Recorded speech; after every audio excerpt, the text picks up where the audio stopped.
Hey guys, what is up? We are back with the movie discussion pocket dimension where time does not exist and the only thing that matters is film. There's Jay and I am Cole. And luckily, since time doesn't exist during this time, we don't have to talk about the time that elapsed in between because, yeah, we've been off for quite a while.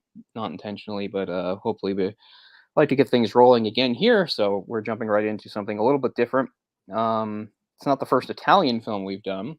We did at least one for our when we did our Masters of Film series. We did one of Federico Fellini's film. We did sort of his interesting, kind of goofy rendition of Casanova.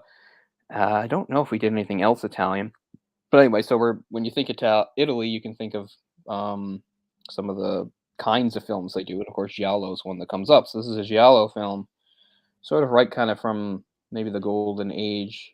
I'm not exactly sure how the timeline works, but 1972. This is "What Have You Done to Solange?" Original Italian title "Cosa Ave Fatto a Solange," um, which was one I'd never seen before. So this was a first time viewing for me. I managed to watch it a couple times in the last few days. Although it was definitely a title I heard of, and anytime because I remember way back before I'd watched any Giallos, I vaguely knew what the term was, but I hadn't seen any. And then we did a show on it on the Sausage Factory, and for that show, I watched about four or five, and really got into it, and really got interested in the years since. So I've seen probably about eight or nine, maybe even 10 by now. But this is one I hadn't seen, but I'd heard of it because anytime I was like thinking about Giallos, I might like type in. I would look up like lists of best, and this was always on a list, always on lists. Every time I looked up lists, this was its position changed, but it was always there. So it was definitely considered a an essential.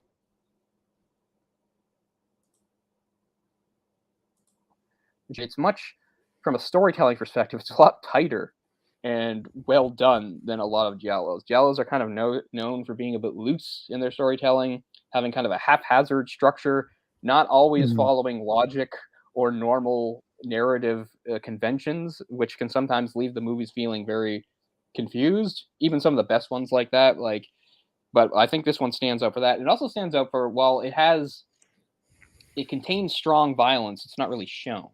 Whereas a Mhm. lot of giallos, they really do show it. They show it.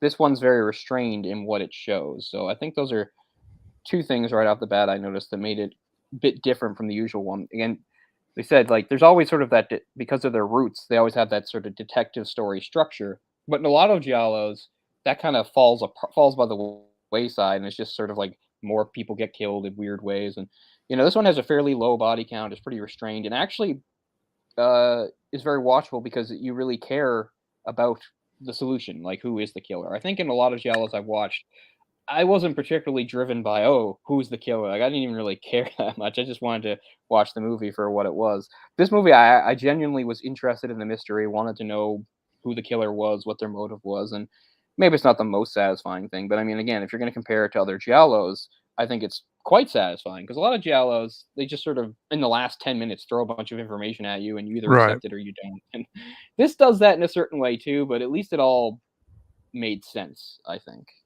So that's kind of what separated for me was its structure and its restraint. I'll say because it's even though it's got the ingredients for some of the things that sometimes people will term giallos as exploitation films or at least exploitative. It has that, but it doesn't really show or depict too much of it. So I don't know. Mhm. So that's what struck me right off. Yeah, this is one that I've always kind of championed because you don't hear it mentioned as much as the Profondo Rosso and the Bay of Blood stuff like that. But Hmm. it's one I've always enjoyed. You know, I had seen Jallows before. We did that show on the Sausage Factory, but I think that kind of really woke me up because I watched quite a few before that show as well. And yeah, this has always been one that I've really enjoyed, and it's one that you don't really hear mentioned quite as much, and it's directed by Massimo Delamano, Yeah, I believe so.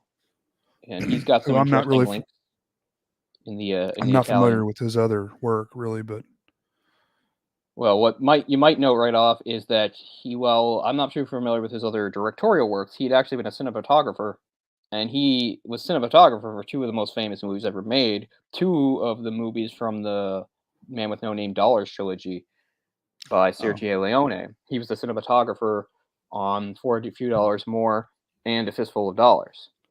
So he's linked to that. And also the other link there is the music in this movie, which is very, very good, is by famous Italian composer Ennio Morricone, who, of course, most famously scored that trilogy, but also a lot of movies, right. including movies we've done on here, like Enrico Morricone's Once Upon a American Time in film. America?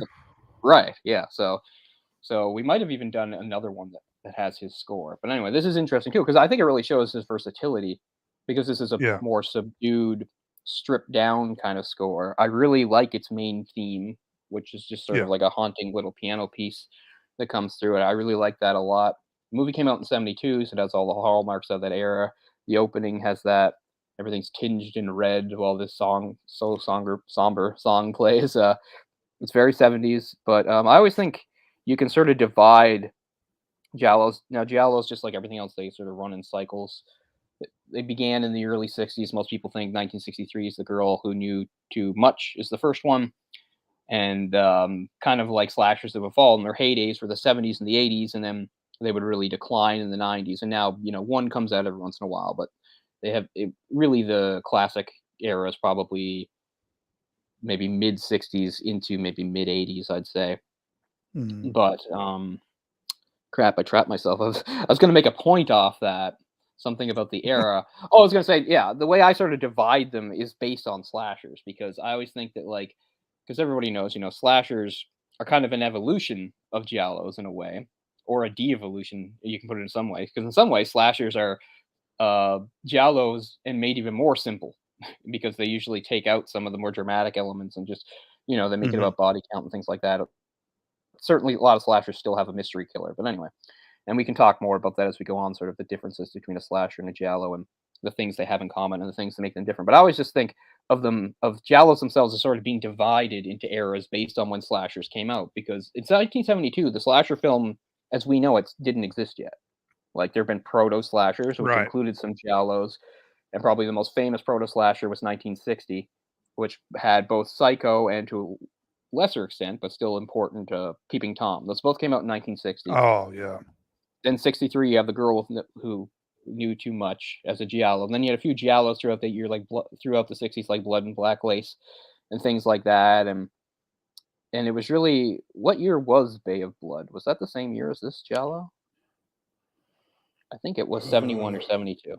It was close anyway. It was '71 or '72. And the Bay of Blood might be sort of the most slasher esque giallo before slashers themselves really existed. And we talked about this, of course, on 71. lots of shows. Yeah, 71. Is that like 1974 is probably year zero for slashers because it's either one of or both Black Christmas and Texas Chainsaw Massacre. Some people say it's Y one of them. Some people say it's both.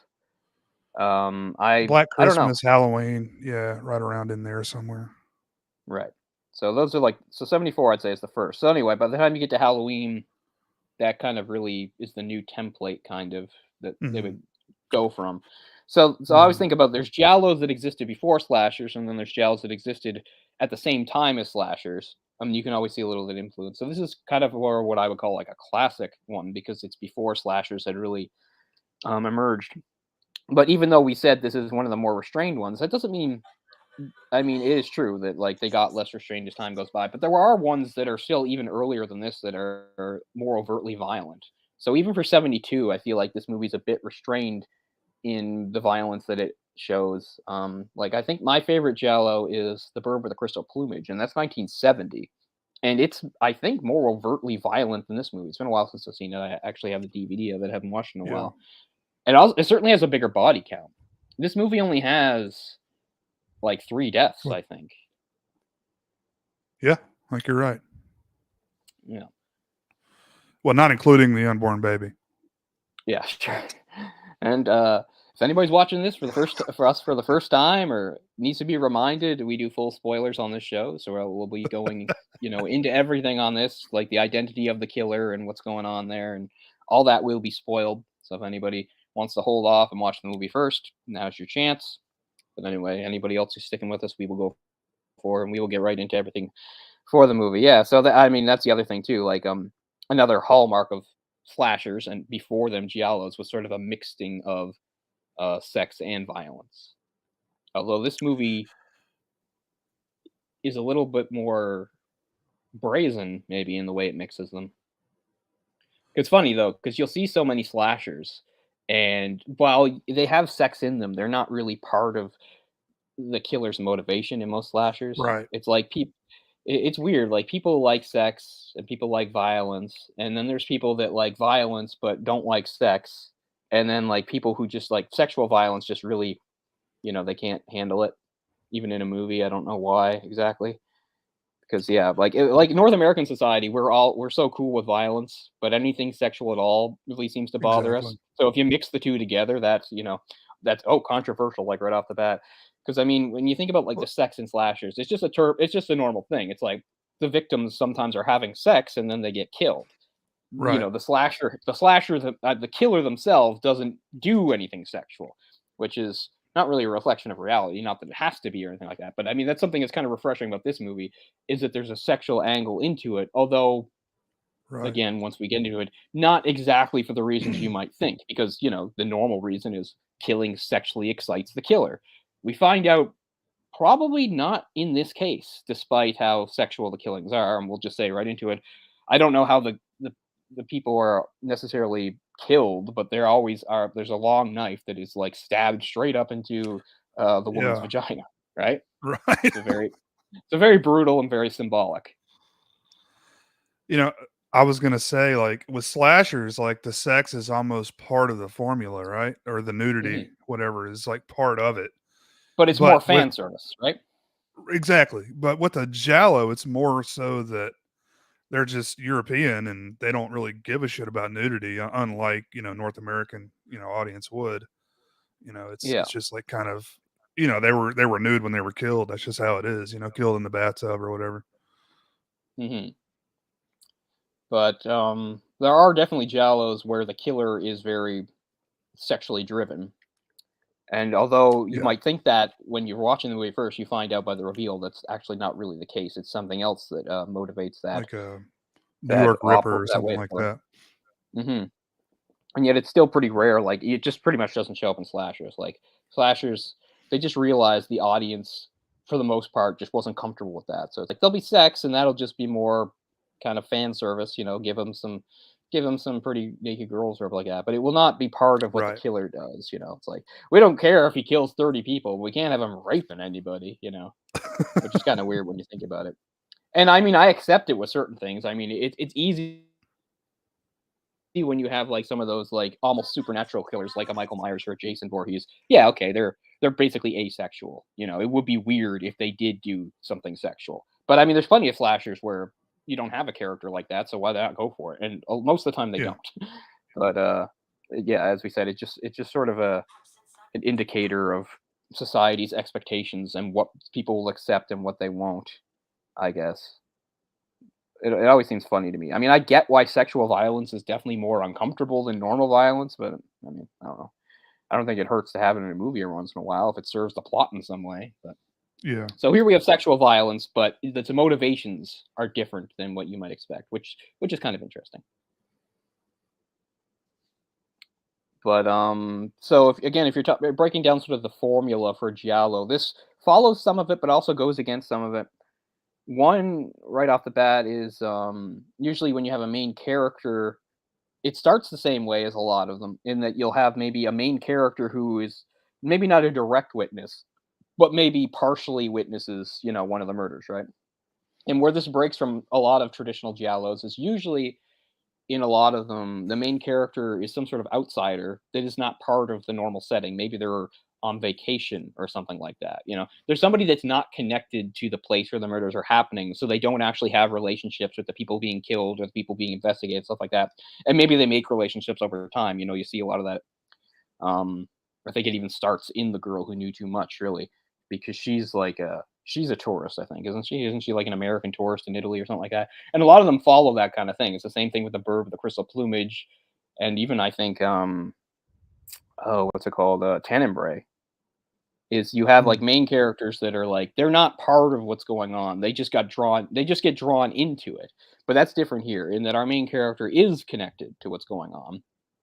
For a while, even thinks he even wonders like is he somehow responsible for what's happening because he knows all the victims and at least one of them intimately. The girl he starts out with, Elizabeth. So okay, so we've got in London. The setting is London. He's an Italian man who's a prof at a local. They seem to go back and forth whether or not it's a college or not. I guess it's a college, right? Like a I don't think it girls' is. I think college. it's high school. Like, it's like a Yeah, I guess it must be a high school because, but even girls' though they use the school. word, yeah, they use the word professor, like we got professors, but it seems to be a high school because at one point when they're talking about Elizabeth after she's dead, they refer to her as a minor, and you wouldn't have a minor at college.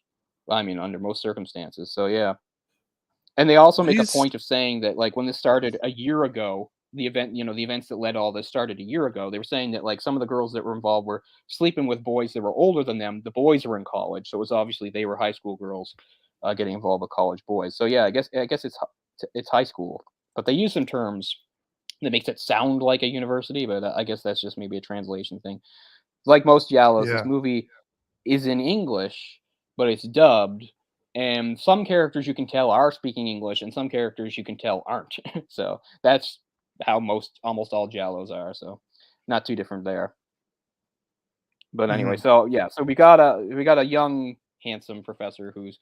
It seems like he's probably had a history of getting involved with his students, and he does change Man, over time it's because go ahead. I was gonna say it's so, like, I was like, "Oh, they gotta be in college, right? Oh, no, they're not. Oh, man, this girl's, like, 16, and he's fucking, like, come on."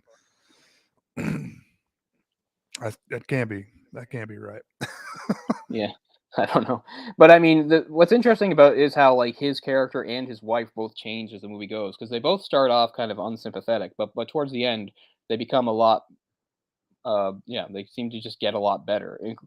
It seems like Yeah. Elizabeth's death really helps them out because it's Yeah. weird Well, too because like he's saying like he sorry. um, much like a lot of Giallos, lots of red herrings along the way, like, Hmm. they all have the same color eyes, because you see the eyes peeping in at the, Yeah. in the shower scenes Hmm. at one time, so you're like, who is that? It's got to be the wife, right? So you're kind of guessing the whole time, which is a common thing with Giallos. Yeah, like when they're introduced at first, it seems like he's just a philanderer. Like he's like Yeah, he's a professor or a teacher or whatever like that. That is kind of immoral because not only is he married, but he's getting involved with maybe his possibly underage students. I don't know, things like that. And his wife seems to be sort of like a very cold and distant type of woman. yeah, But they both really change as it goes out. And it seems like he really did love Elizabeth, mhm, like that it wasn't just a fling. But then he just once she's dead, he just as quickly reverts to loving his wife. So I don't know. So I don't know what's to be said there.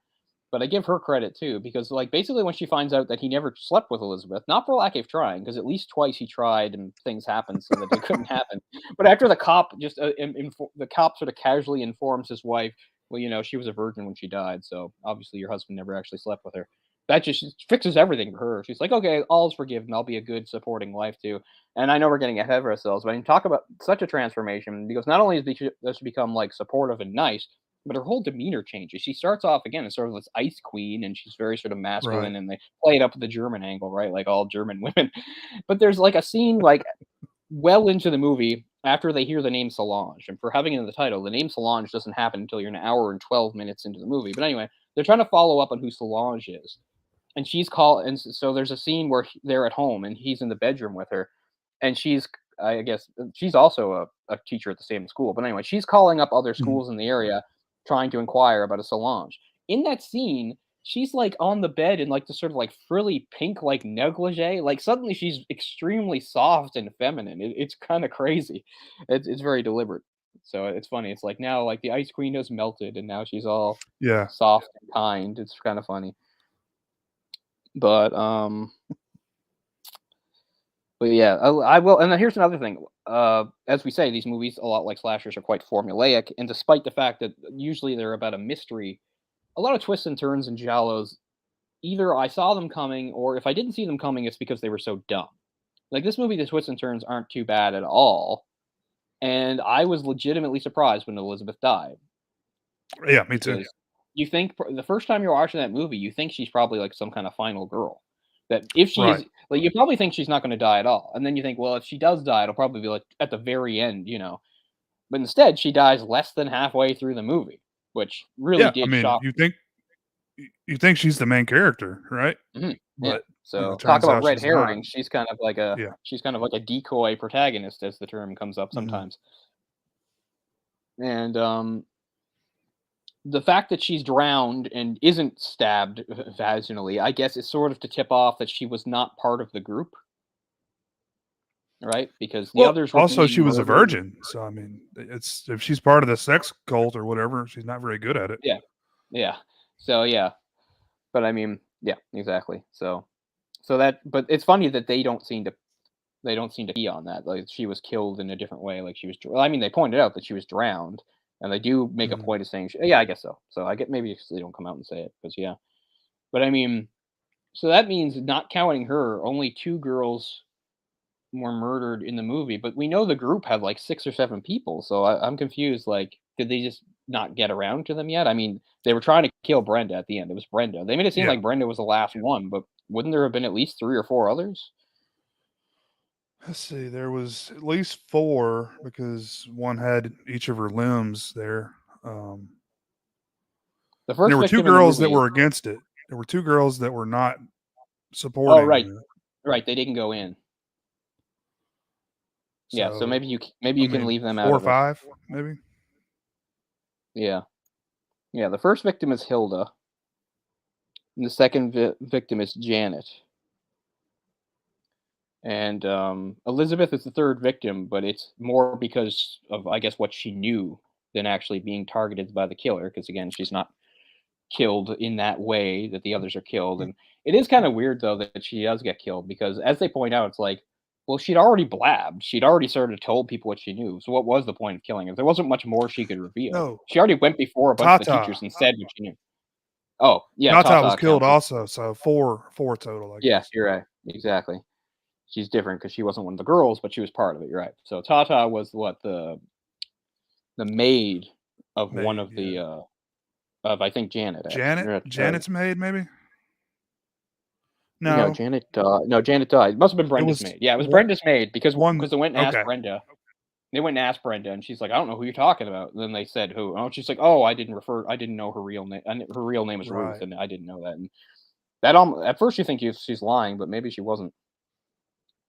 Like a lot of Giallos. Well, this one is a little neater and more well told than others. There are still a few little things that kind of leave you that aren't exactly explained, but that's okay. So yeah, I forgot that death also. That one's not shown. We just see the aftermath. I guess that's why I forgot to count. So yeah, technically four murders in the movie, 5 if you want to count her dog. But in both the case of her 5. and the dog, Enrico just comes across the bodies afterwards. We don't actually see the killer killing them. And I wanna say it was a sickle that was stuck in her vagina, if not a or was it the same type of knife? I thought it was a sickle, but I could be wrong. Yeah, I Like think it a was something different. It was like handcuff. some kind of weird shovel-looking thing. Yeah, I saw there was It blood might on have the been like a shovel, the yeah, it might have been like a spade. Is that what it is? Like yeah, the whatever the garden tool or something. yeah, like some sort of like garden spade. I think it was something like Yeah, that. But yeah, that's right. I forgot to count her death. Yeah, because her death actually happens off screen, but obviously it does happen. We don't see it. right. But I mean, we see very little of the killer, which I mean, usually in these movies, of course, you're not supposed to see the killer because you're going to hide it. But I mean, we know that it's a lot of the sort of standard conventions again. I don't know. I think Blood and Black Lace might have started it with a killer that usually has black gloves, maybe a hat, a trench coat, things like that, which works pretty well in Mhm, some of them, especially if in a handful of giallos, the killer's a woman. So that's supposed to help throw off that it's a woman. Like in right. spoilers for Deep Red's killer is a woman, everybody. I ruined it. But very famous one. That's Yeah, probably I've our seen it. It's only like 45 years old, so you're good. maybe Argento's best, or at least his most famous of the Yeah, giallos. probably my favorite of his giallos. Yeah. Mine's plumage, but yeah, Oh yeah, which I need to that's watch again. one I need to buy actually. I've Yeah, I've got the got an Fonda old. Rosso, but I think it's Blue Underground or something. My DVD. I think the company's Blue Underground. sounds It's not right. bad. I bought it from my video store years ago before they went out of business. Pretty good.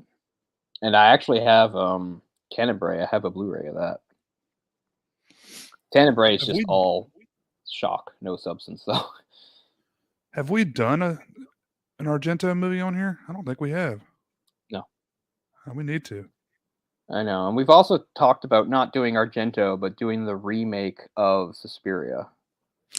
Yeah, We might do. maybe we could do both. Yeah, I wouldn't mind.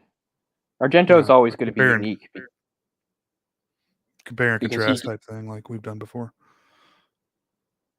yeah, because Argento did, he's unlike a lot of these guys.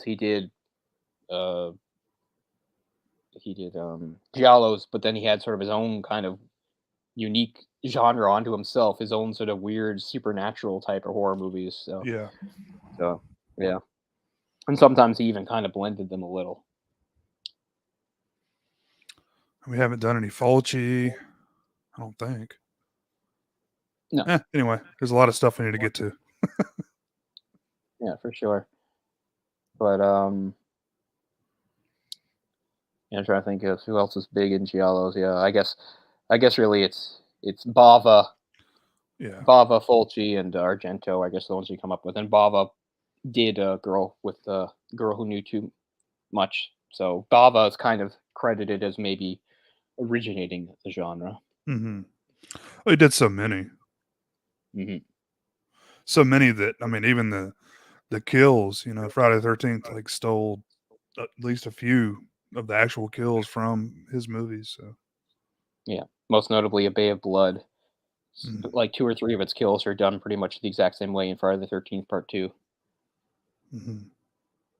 Is that so? That's Bava. I always forget that's Bava. Okay, Yeah, I believe so. yeah, you're probably right. Why was I thinking? Oh yeah, a few months ago, I his son did movies too, right? Lamberto. Yeah, is he the one that did Demons? Because I watched those a few months Mm-hmm. ago. I'd never actually seen them. They were pretty entertaining. But yeah, that's Yeah, and he did a few Giallos as well. A Blade in the Dark, I know, is one of them, which is pretty good.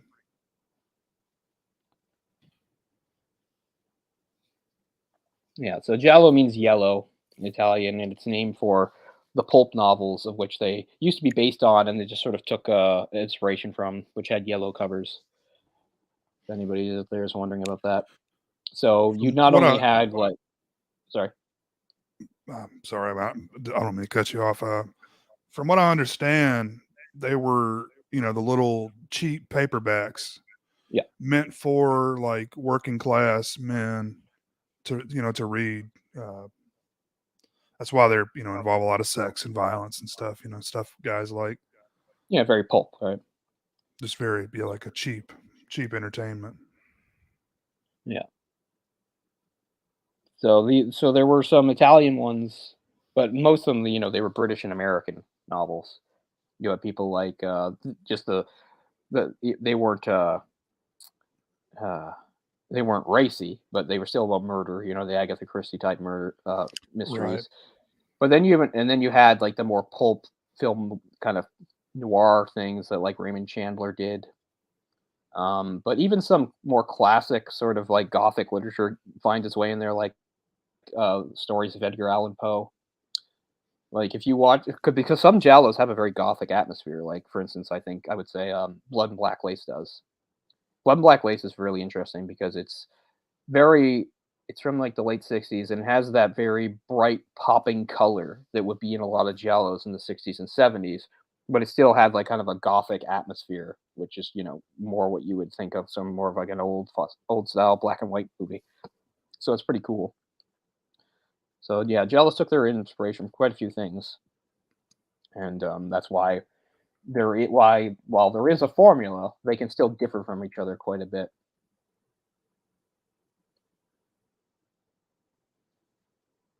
spaghetti slashers. But yeah, but in thinking of like other movies, this movie's way less bloody than a lot of Mhm. those that would, especially ones that would follow, because just like slashers, they would sort of get more violent and exploitative as time went by. But still, I mean, wasn't Torso like 73? And that's only like a year after this. And Torso is violent as hell. It's That's really that's probably the hardly most, any blood in this. yeah, The only blood I can even think of was, I mean, you see the blood on the bodies, but I mean, it's on the shovel yeah. when he You finds don't the actually see maid. any blood like during the kills. No. And they even like pull away because when the second girl is killed after she's tricked into coming out to the car and she gets grabbed and driven out to a uh, sort of just a short distance really to murder her somewhere else in the car and take her outside. When he goes to do the final stab up the hoo-ha there, it cuts off to Elizabeth. It's kind of weird too. I think that's another reason why you think Elizabeth's going to live, because they almost make it seem like Elizabeth has some kind of like psychic link to this, because it's like right when one Yeah. of them first she sort of half witnesses one of the murders. She doesn't see enough to know what's going on, but she feels that it's a murder and she turns out to be right. And the second one, she's not even in the area. She just sort of has a dream that it happened and then it happens. So it almost makes it seem like, oh, she has like some sort of psychic link to this, and then she just gets killed.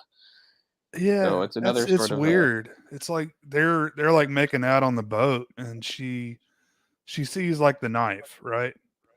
But then she apparently she sees has a like dream later on where she remembers a lot more. That it's a someone in a long black, Black Habit or whatever, suit. yeah. Habit. Yeah. Yeah, 'cause if we see if all she sees is what we see, all we see is this, like, she has a quick glance, and over in, like, through the trees across the water is a woman in sort of a state of undress, sort of running for her life. Just a quick shot of that, and then the only other thing is, like, a quick shot of the blade. And that's all we see, and if that's all she Yeah. sees, but then later when she's talking to them after she tells the professors what she had seen and stuff, they say something like, "Well, if you saw him again, do you think you would recognize him?" Like, "No way in hell," but she's like, "Maybe, possibly," and that's, I guess, why she gets killed. So she's kinda dumb. And you see that somebody witnesses that too. You see that there's a few times where they let us know the killer's watching, and that's one of them when she calls him the prof and goes downstairs, and after she privately talks to him, and she talks to all the professors. But before that, when she calls him and they walk downstairs together, the killer is watching it.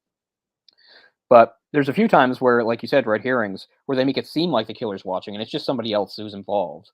Like like when they're asking the faculty how they feel about Enrico, because obviously he might be a suspect because he has connection to these girls. Mhm. Most of the faculty have nice things to say about him. But one guy's like, "I never liked that dirty Italian," and it turns out later he's the guy that's doing like the peeping on the girls in the locker room. Right.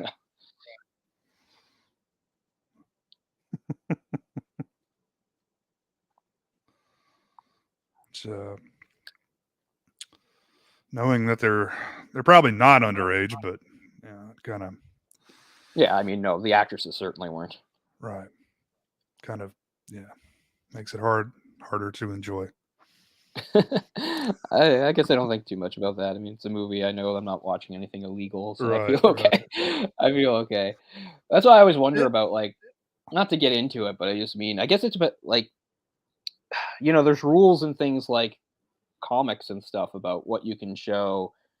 But I mean, is there really such thing as something like child pornography in drawings?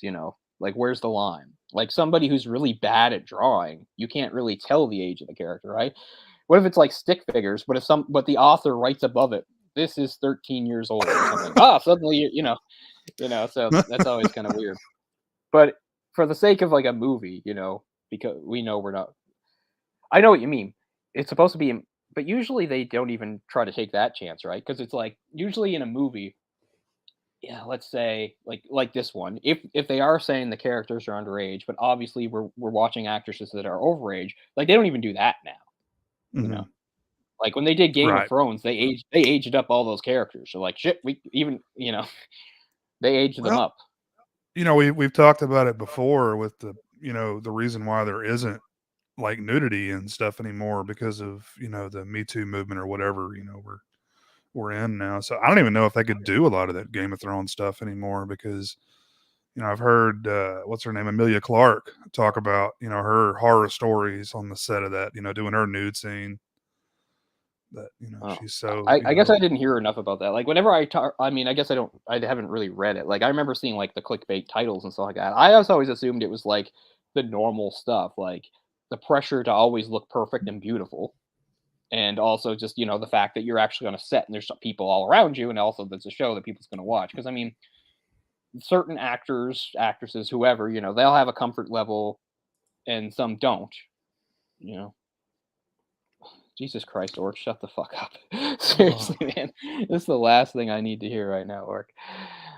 But well, thanks for drilling me. But I was yeah. just I gonna say, mean, there still has to be the type of actress or actor that exists that, is okay with nudity. I'm not saying anything shady, I'm not saying anything exploitative. I'm just saying nudity that serves a purpose in a movie. But at the same time, can't movies where nudity is what's the word I'm looking for? Gratuitous, isn't that still okay? I mean, it's nudity. It's nudity. It's not sexual exploitation, I don't think. you would think we'd be going the other way. I mean, with just in general, people are care less about that type of stuff. I mean, I don't really think nudity is a big deal. Like, and she's British, right? So I don't really understand why she's so hung up on it. I thought that was like isn't there nudity in like European like newspapers and stuff? Like they don't really care about it's on like network television and stuff. They don't care about that stuff. But Yeah. As I said, it's interesting. In some ways, we become more open, and in some ways, we become more closed. But I mean, this movie, you can it's easy. It's the '70s, and it's an Italian production in the '70s. It's not hard to. It was probably very easy for them to get young, beautiful girls to get nude on sure. set. And I guess, like we said, when we talk about like Me Too and things like that, not that these things shouldn't be looked into and investigated, but when it comes to something like this, I mean, I've never heard anything about this movie, for instance. But I mean, unless something just comes up out of nowhere, I don't know. Do I have to watch the scene and worry? Did somebody lie to some of these girls and tell them, the wrong thing, or Or I was just someone have to trust forced? the filmmakers. Yeah, I have to just trust that it was on the level. And a lot of the stuff in the '70s wasn't on the level, but we Of can't course just not. Yeah. shove it all under there. I mean, hell, Scream 3 is all about that, believe it or not, with the ultimate irony of it being produced by Harvey Weinstein. I've said that before on the show. Like, Harvey Weinstein at the time must have thought that Scream 3 was hilarious. Because he's just like, yep, and I get away with it all. Ha ha ha. But anyway. But, I don't know. I mean, I like nudity and sex and things like that, but I mean, I don't think I'm vanilla, but it is true. Like I like everything. I want everybody to be having a good time, even if it's porn. I like the idea of it's fun and everybody's enjoying themselves. Like Yeah. I don't like the idea that somebody's like not into it or like then, you know. So, I don't know.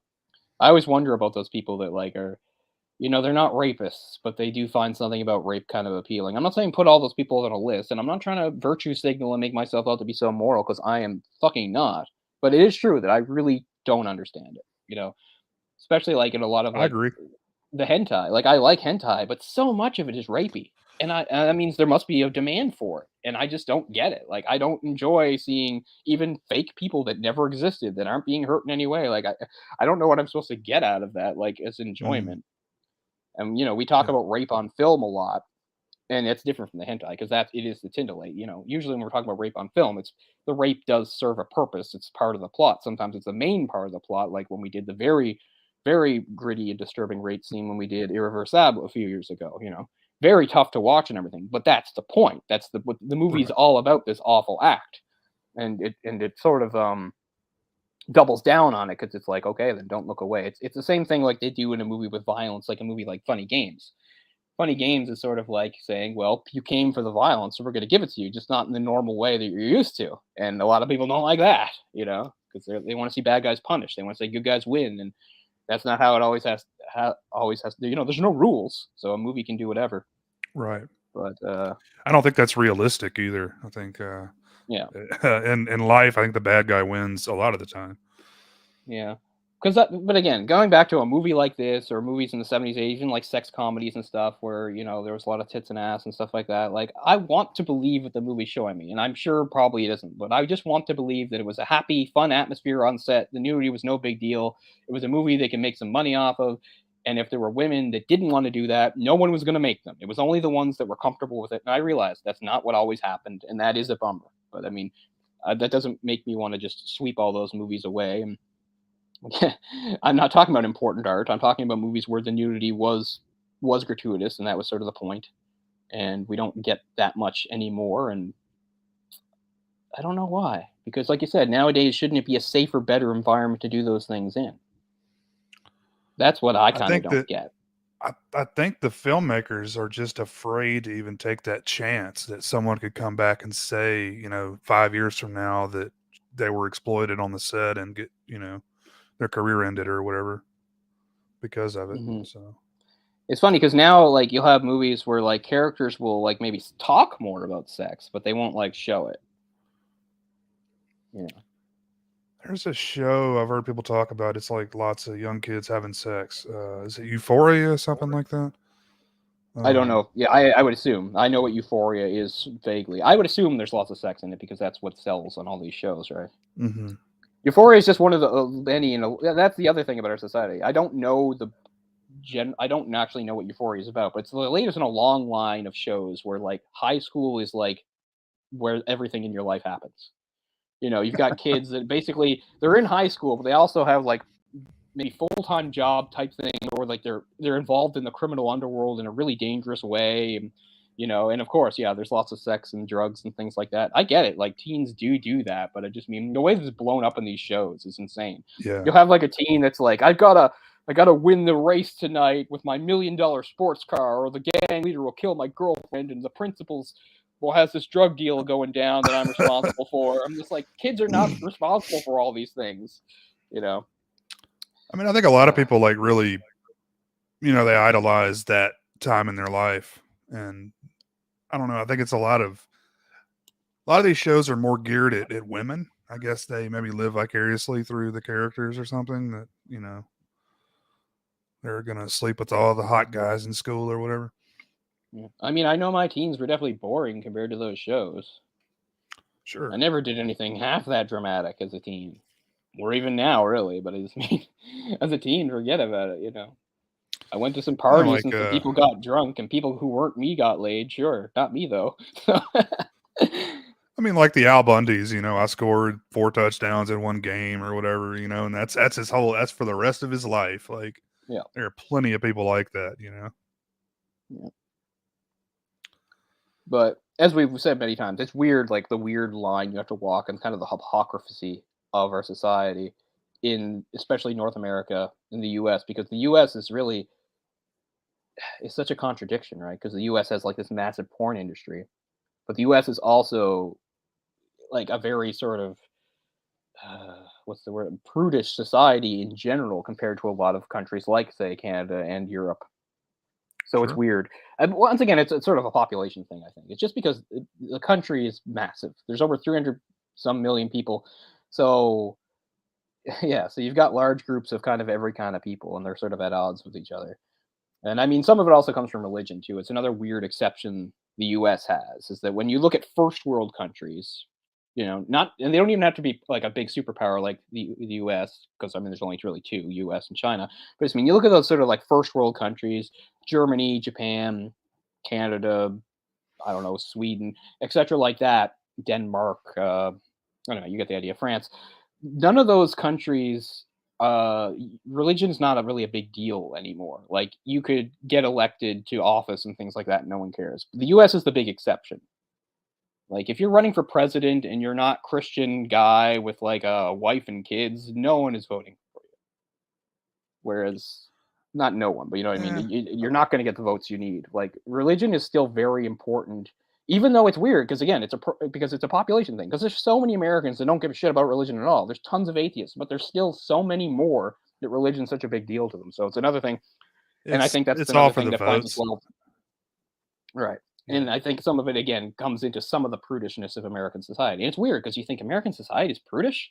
Well, not really, but on the surface it is. It's weird, right? Yeah. Like, again, so it comes into all like this sort of like almost weird kind of like almost hypocrisy and things like that. Because you, on the one hand, you have like the rules and things about not being too controversial, particularly when it comes to sex, and at the same time, like for how long, for longer, for more than for at least 30 years, if not longer, the tradition is, if there's some cute little female pop star to sexualize the hell out of her way old before she's 18, and everyone act like that's normal and fine, you know. Mhm.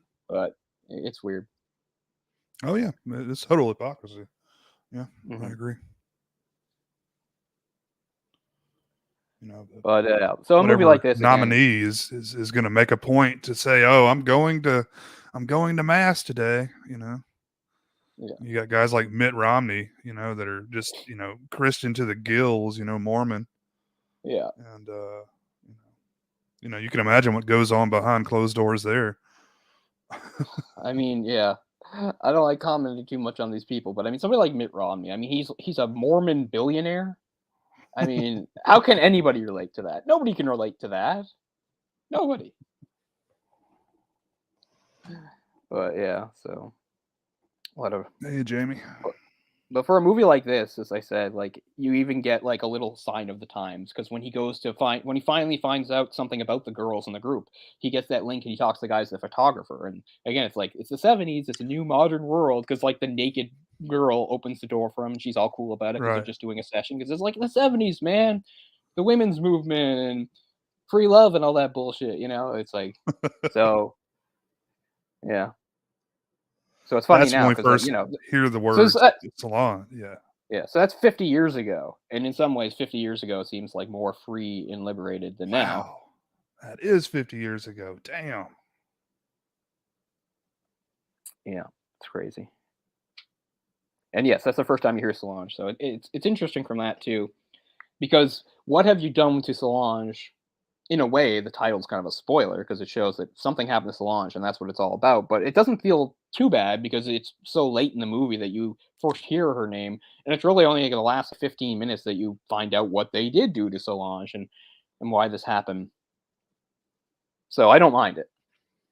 It's not too bad of a I mean, title. It's one of the reasons why I've always been aware of the movie without having seen it because it's a very memorable title. What have you done to yeah, Solange? I'm going to remember that title. So even though this is my first time watching it, I knew things about it just because the name was always in my head.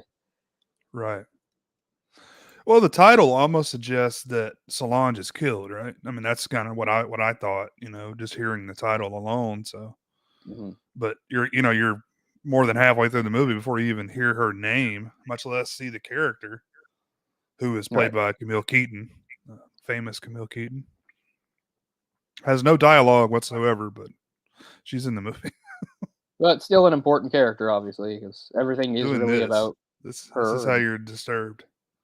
You're emotionally disturbed by touching your lip. yeah, Did you Camille notice she was Keaton, of doing that course. every scene she was in? Yeah, maybe if you want to see a movie way the movie is kind of dated, it's that. It's like here's somebody that's been through emotional trauma. How are you gonna portray that? Yeah, do a They Doctor didn't have Evil any over like here. they didn't have any like psychologists on the set or anything to tell them, what somebody. Nowadays it's so method, right? They go to like a psychic hospital, Oh yeah, psychiatric hospital, and they hang out with the patients and stuff and see and observe their behavior. This is just like she was through something and now she's weird. Just like just have your mouth open a lot and stare off into space and that'll do it. But yeah, Camille Keaton, I guess, infamous for doing "I Spit on Your Grave," right. which is probably the first movie that comes to mind when you say exploitation film. And that Yeah, movie, like, not to get on that, but I do agree. Like, I've watched the movie a couple times, and it has like no point. Like, there's no merit to that movie. I don't mind it. Like, I don't say I'm not cancel it, get rid of it. I don't care. I'm just saying, like, I certainly get nothing out of that movie. it's It's just a not for bunch of me. stuff it's just a bunch of stuff that happens. I mean, and obviously for shock value. And I've defended and propped up plenty of movies that have things like that in it. But that's all there is. There's nothing else going on in that movie. Like, I don't know. I I mean, need something I else. love rape revenge stuff, but I just they focus too much on the rape in a lot of those movies, and it's just too much for me. The one thing I give it credit for, Because I mean, must have really shocked people back in the day. Is like, she gets savagely attacked and raped, but then she runs off into the woods, and they just catch her and do it to her again. I think like most audiences, that probably like they're like, why? Like they're like, okay, at this point, someone's going to rescue her or something, or something's going to stop. Like Right. God will strike them down with lightning. So I'll give the movie credit for that, but apart from that, like no. At least she gets to talk in that movie, Yeah. even though even though it's not really good dialogue or anything like that. But yeah. So the main guy in this, he's Fabio Testi, which is a funny name, and he's still around. But also he was also involved in that the Dollar trilogy, in that he did stunts on the set of The Good, the Bad, and the Ugly, which is the one which is the one of the three that the director was of this movie was not cinematographer on. So it's not like he met him then. But anyway, still he has a connection to that, which is kind of cool. But I don't think I've seen him in anything else. After this, he did quite a few of those. Like one of the things that started to supplant, even though it was very similar, the started to sort of, in Italy at least, it started to supplant giallos in popularity in the '70s were sort of like gritty crop cop drama type shows and Mhm. movies. The American film Dirty Harry, which I think was '71, had a big impact on that. So that was another thing that was a big thing, not just in the U.S. but also in Europe. A lot of sort of gritty cop movies and shows. They were actually very violent, especially the shows, because back then TV wasn't regulated. It was weird. In America, TV went from like not being able to show anything like in the '50s and '60s to like being able to show whatever they want, to the point where somebody had to step in and make rules. Because like in the '50s, you had sitcoms where like you can't show like that the married couple sleep in the same bed, right? By Right. the '70s, you had like daytime TV where people were getting like their heads blown off, and that was just TV. So at some point, like in the late '70s, I can't remember exactly what, somebody stepped in, like the FCC finally started to like say, okay, because they went from nothing to everything, and now we're in a weird. Then it was kind of a weird in between thing. Because yeah, like it's not like something I had known because I didn't live through the '70s, but I've researched it, and there were quite a lot of American shows that aired in daytime hours that had very strong violence that wouldn't be seen again on TV for decades. And even then, that would be on like special things like HBO or something like that. Yeah, I remember when they implemented the rating system, maybe 1990, something like that. Maybe a little bit Yeah. after that. Right around when they did the video games. They started rating video games as well. Yeah, the ESRB rating was like 92 when they had those hearings and everybody complained about Mortal Kombat and Night Trap. Mortal Kombat, yeah. I can't believe that bastard Joseph Lieberman is still fucking alive. He's still alive. Like I don't want him like murder or something, but I just kept expecting him to die. That was so long ago, and he was old then. He's still alive. I don't know if he's still active as a senator or whatever the hell he was, but man, he made a lot of messes in the '90s, barking and Yeah. complaining about things. And he was one of the leaders of that movement against the video games, talking about murder simulators. Yeah, Yeah. you play Doom, you're just going to murder everybody. Which is interesting. That was the Republicans that were really all for censorship at that time. Now we've kind of flip flopped. We're all Yeah, about things like censorship running. now on the other party. Everything runs in cycles, I guess, right? That's how it feels. It's like Yeah. it's like the same thing happens again, only slightly different. Like history doesn't repeat itself. I hate it when people say that, but things do happen similarly. There's just some key differences here and there. You know? Yeah, it's kind of I like yeah. remember, was it like Tipper Gore? I think it may have been Tipper Gore Oh, who was like she's stomping on rap CDs and stuff. he was the one all against the rock music and stuff. When again, those hearings when they were like dragging like D. Snyder in to explain himself. Like now, D. Snyder, your Twisted Sister records are ruining the youth of America. Yeah, Tipper Gore. I fucking hate her. She and her Yeah. daughter talking about how they were embarrassed when they listened to a Prince record together, and he mentioned masturbation in one of the songs. Oh well, I guess we should burn it and get rid of it. If listening to the song made you awkward, embarrassed because it mentioned masturbation, and of course, yeah, that's the logical thing to do. Tipper, fucking idiot. But yeah, I've watched some of the the footage of those hearings. It's pretty interesting because I think they all expected like all the artists to like be morons, like they wouldn't be able to like speak coherently or something. Like, Yeah. oh, D. Snyder wears makeup and weird costumes. He's probably talks like a caveman. Like, no, he's a normal guy that, I'm not saying he's a PhD or anything, but, he was a normal, well spoken guy. And they seemed shocked. They seemed taken aback by that. Yeah. I'm trying to, I mean, I know they interviewed all kinds of artists around there. Like, I think Metallica may have been one of the ones they talked to. Metallica, as much as they curse, they don't curse in their songs. Yeah. You go to a Metallica concert and it's F this, F everything in between. But on the songs have no cursing whatsoever. They're very artistic in their lyrics. It's I pretty can funny. respect that. Yeah. I've told you this before, but they Metallica had that tape in the early '90s called like Binge and Purge or something. Mm. Anyway, it's some tape from like '92 or '93, and it's like a little mini documentary following on a tour. They're doing a tour with Black Sabbath, and I mean it's pretty good. It shows some stuff, but like man, it makes their fans look like the dumbest people in the world. They're like they're going around, so they got the camera and they're in like the parking lot before the show. It's a big show. It's a split bill. Nobody's headlining. It's Metallica and Black Sabbath, and they're taking turns who goes on first each night. And the whole thing was they're interviewing the Metallica fans. If somebody said, they were here for Ozzy or whatever, no, if they were for both. So the Metallica fans, and they have these like gutter trash looking guys with long hair and stuff like that. And they'd be like, "Who are you here to see?" And they'd be like, "Metallica." I remember one of the guys goes, and he says, and this was the actual exchange. He said Metallica. He said, "Why Metallica?" He goes, "Cause." He goes, "Cause why? The fucking better." And that was it. I loved it. There's Well, can't one argue with called that. They're the better band. Heavy Metal Parking Lot from '86. I think Oh, it's most of it's on YouTube. If you haven't seen that, that's funny too. It's like the yeah, same I've type seen a bit stuff. of it. Yeah. Like, I've said this before too, like, that's what I wanna do. If I had a time machine, I wouldn't even go back and witness great history. I'd go back and watch some of that. I wanna go mingle with the people in heavy metal parking lot. Yeah. I wanna go see, Can like, you Nirvana imagine? play a show to, like, 30 people in 1988, you know? That would be cool. Yeah, Fuck dinosaurs. I want to see Nirvana. yeah.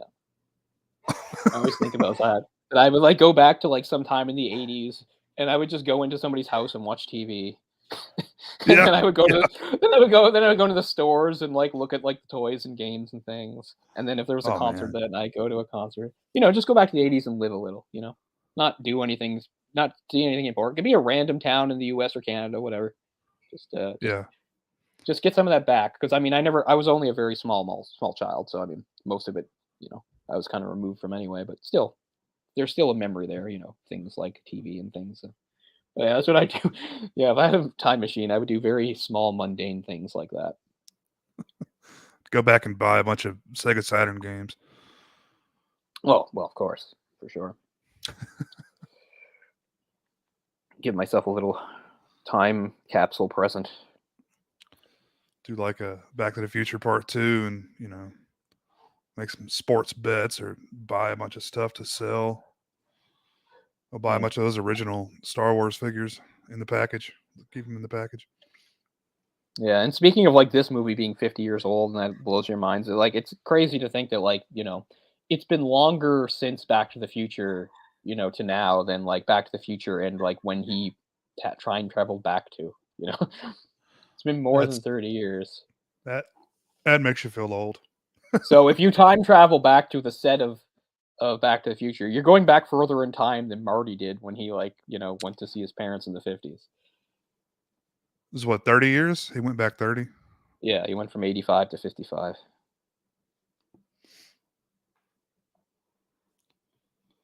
Where we're going, we don't need roads. Timeless. Timeless, timeless.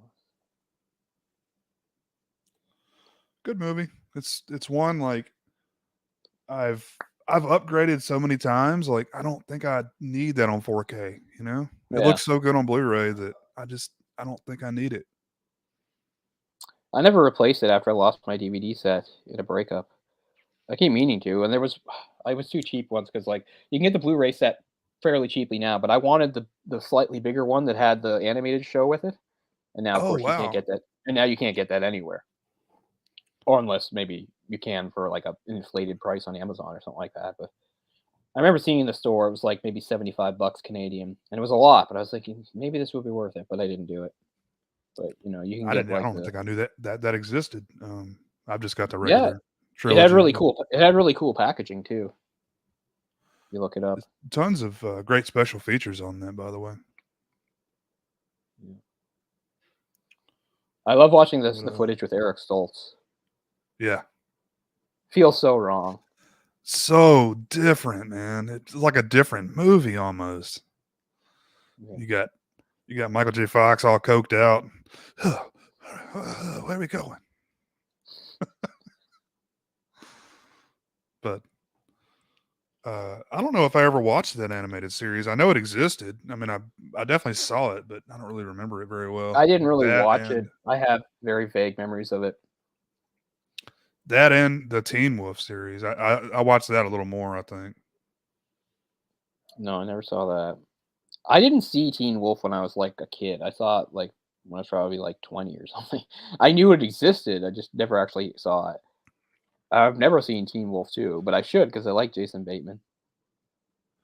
It's good. I mean, it's for what it is, it's fine.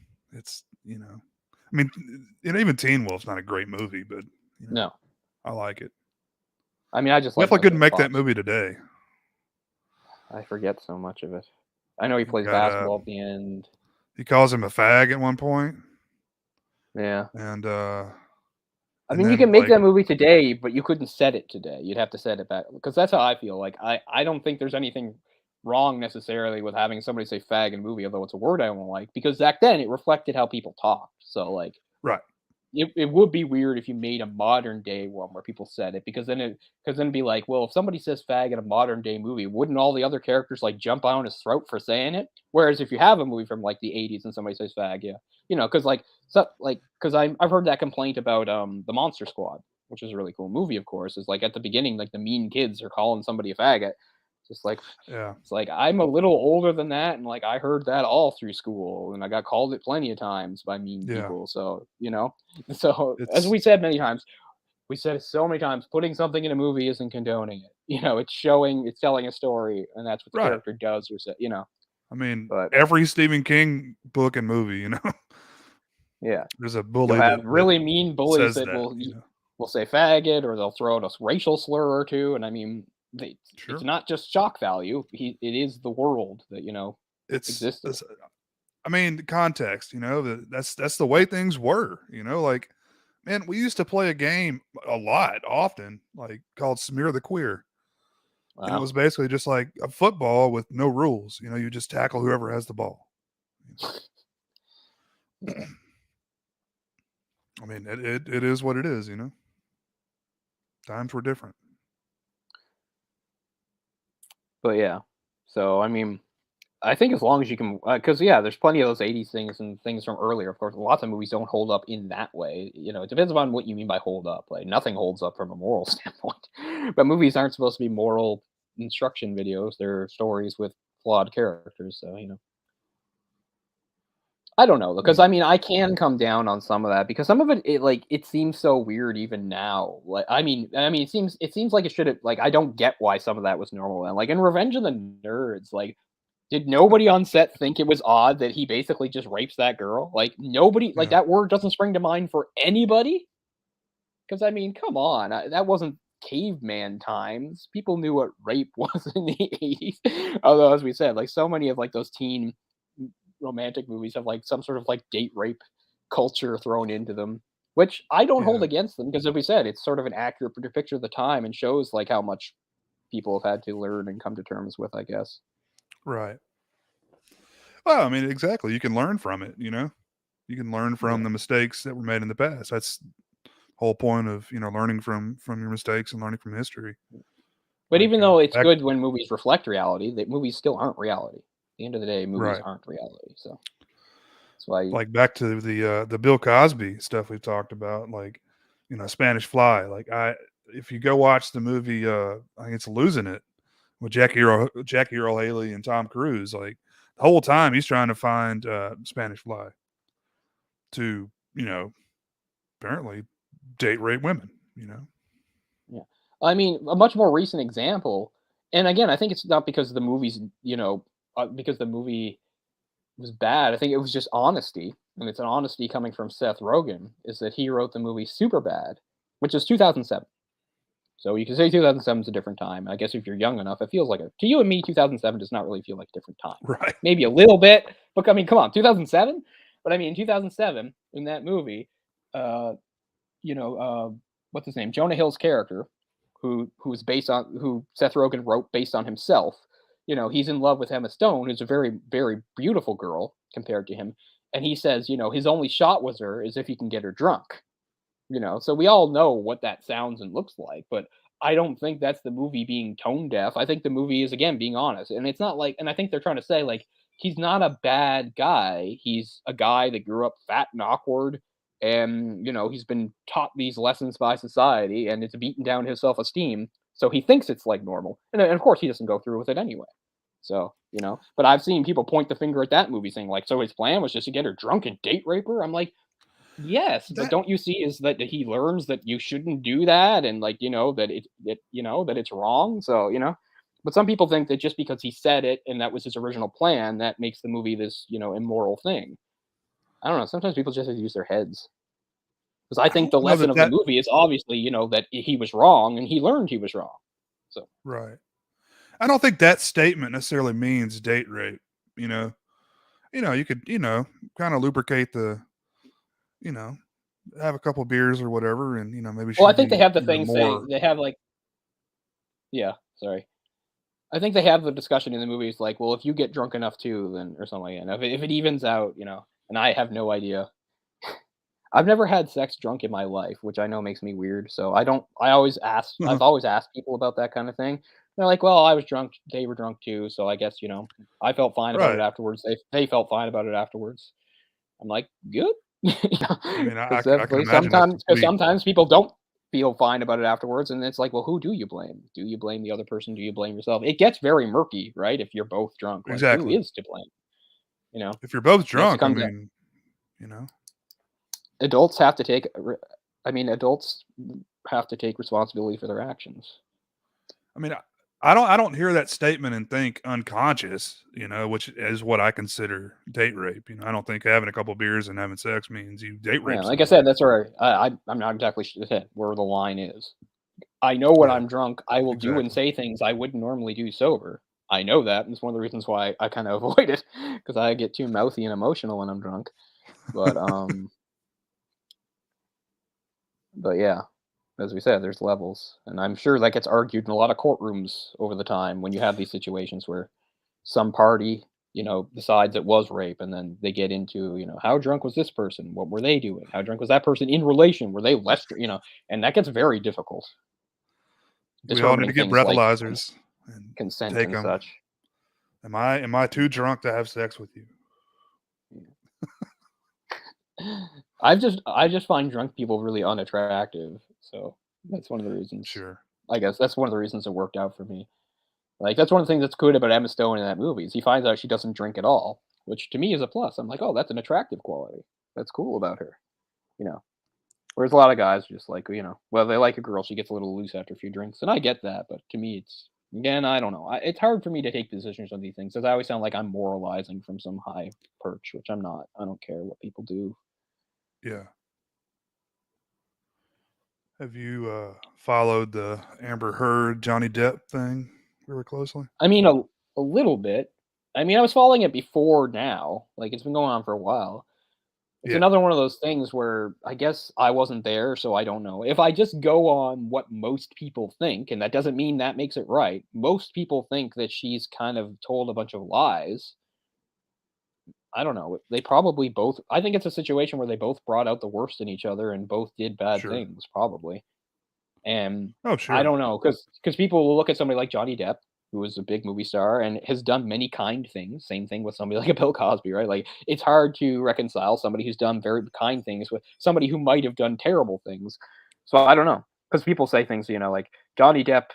once went to the hospital dressed as like, Captain Jack Sparrow, fully in character, to like cheer up these kids in a sick ward. And then they'll say like, so he probably couldn't be abusive in a relationship. And I'm like, well, no, he could probably do both because people are complicated. People aren't good or bad usually. But I don't know. From what I've read, it sounds like he probably did shitty things, but not like terrible, illegal, abusive things. But maybe more things have come to light. Because every Mhm. time I found something that was like a serious thing, like did he hit her? It's like no. So I don't know. I think he yelled at her, but she yelled at him too. So Right. I think Yeah, she I don't threw know. stuff. I think she's admitted to throwing stuff at him. So I don't know. Again, is that like a sexual standard thing? If a guy, because usually like if a man says he threw stuff at a woman, then oh, that is definitely a physical abuse. Lock him up. But sometimes when women say they threw stuff at a guy, that doesn't always get that reaction. It's like, yeah, she threw stuff at him. Like, well, wait a minute, isn't that like a physical attack? Well, no, because the woman did. And again, I'm not some men's rights activist. I'm just saying, it's another one of those weird gray areas where people can't agree. But Right. so I think that's one of the reasons. I think that's one of the reasons why I think she admitted to throwing stuff at him because she knew it would be taken in a way where a lot of people would accept it. So, Would but take her no, side. Yeah. I'm not on one team or the other. I'd rather see how it all shakes out. But I don't know. What can you do in these situations? I wasn't there. I just think it's funny. They keep harping on his like drug and alcohol abuse, but she was right there beside him doing the same drugs and alcohol, like I mean, Yeah. Like I said, I think it was just a bad relationship. They both, you know, brought out the worst in each other and they both did bad things. I was in a relationship like that too. It didn't get that serious, but I mean, where I know I did wrong and she knows she did wrong and we both eventually regretted it. And I mean, luckily it didn't get as serious as something like that. She did call the cops on me before, and I know people are probably really surprised to hear that about me, but it's true. She did call the cops on me once, and I didn't do anything. did she shit in your bed? Did Amber Heard do that? That's the story. Was that like on purpose, or was that because of being so drunk or stoned? On purpose. Well, yeah. I mean, Allegedly. we'll see.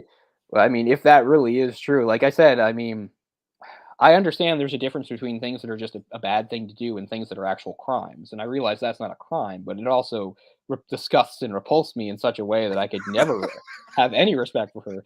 I don't. If she gets off innocent and it turns out she's a victim, but she did that, I still don't like her then because I don't know what kind of person does that. I don't care what they're going through or what's going on. Like to do that, like in some sort of vindictive manner, that's bonkers to me. They're I'm calling her glad I Amber never Turd. dated. Wow. Well, that fits, doesn't it? I mean, I hope I'm pretty sure I never dated a girl that was capable of that. And I dated some girls with some problems, but I don't know. I think they're both probably batshit crazy. Yeah, Like, because I think you things like take this get elevated. Because you take ordinary, the everyday. Sorry, go ahead. level of stardom Yeah. and that you know I can't think of the word, where they think they can't do wrong. Um, Hmm. shit, I can't think of the word. But you take that, combine that with drugs and alcohol, you can imagine what that Right. is going to amount to. I think that's definitely a big factor. Because yeah, you take ordinary, everyday people. A lot of people can do crazy, stupid things in relationships that go bad. But then you can really, magnify that a hundredfold when you have like Sure. rich, famous people involved. Because, like you said, they're used to just getting their way and feeling entitled and special.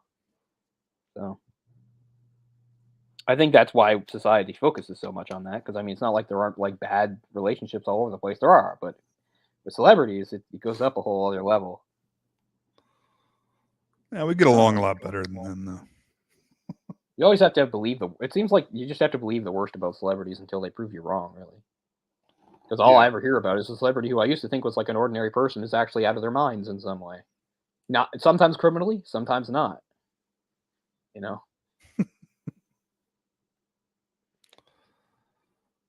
yeah. I mean, Marilyn Manson seems like a pretty bad person, from what I found out. If That stuff's true. Yeah, he's almost R. Kelly level. Yeah, very close. Because yeah, it's like a grooming, controlling thing, like R. Kelly. Yeah, Didn't he keep women like locked up in his house? yeah, What I've heard. I mean, not R. Kelly. I'm talking about Manson. yeah. I'm pretty Um, sure. but that's unfortunate. But I've heard people debate that too. You know, they were saying that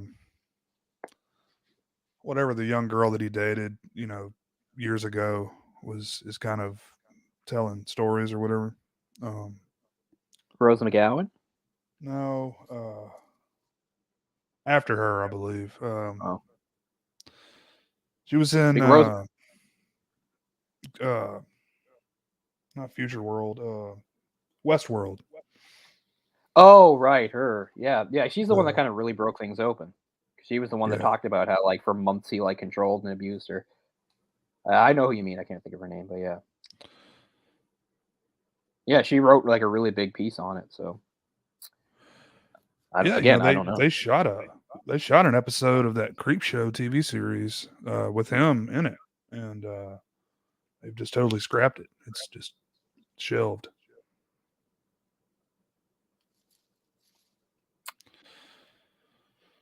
Which, yeah, Well, I is what it mean, is. if it's true, then I get it. Like I said, it makes more sense. Like people were trying to cancel Marilyn Manson for the content of his music, which I don't agree with. But I mean, I do agree with doing stuff if he's done actual criminal acts. But I mean, music, art, no.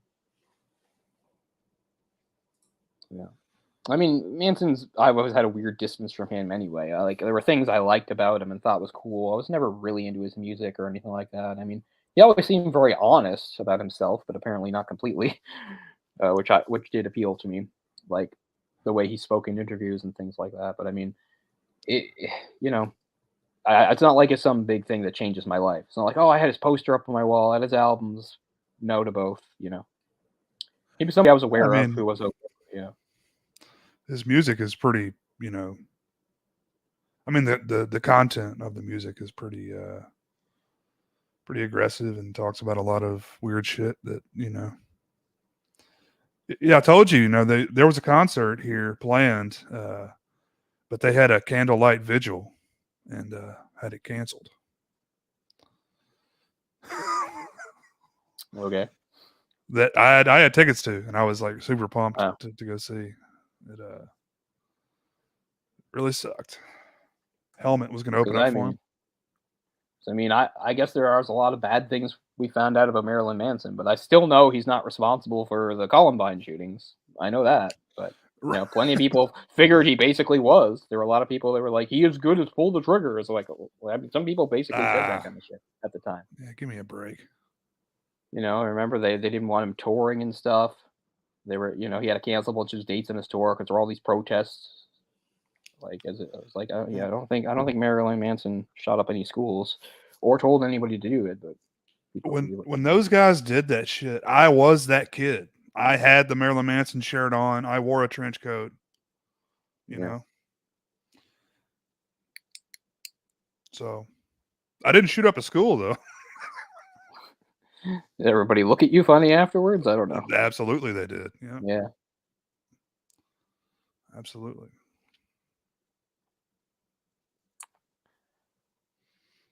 Yeah, the But one of as the this first school shootings was here, actually, a few yeah, you towns told over. me, yeah.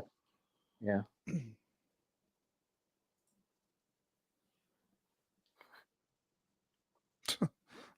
Well, people like an easy answer, don't they? Right? There's your answer. But anyway, as it kind of Well, relates to this, I always think of there's an interesting quote from Argento. See if I can dig it up here. they shoot up a school. Because of course, 'cause well, I just mean Argento's a guy whose art is a lot of like violence against women, right? So obviously he's come up against people that have like tried to like take him to task on that. Sure. And this movie went through the same thing because the theme in here is young girls being killed and also maybe sexually exploited, although they're kind of exploiting themselves in a way.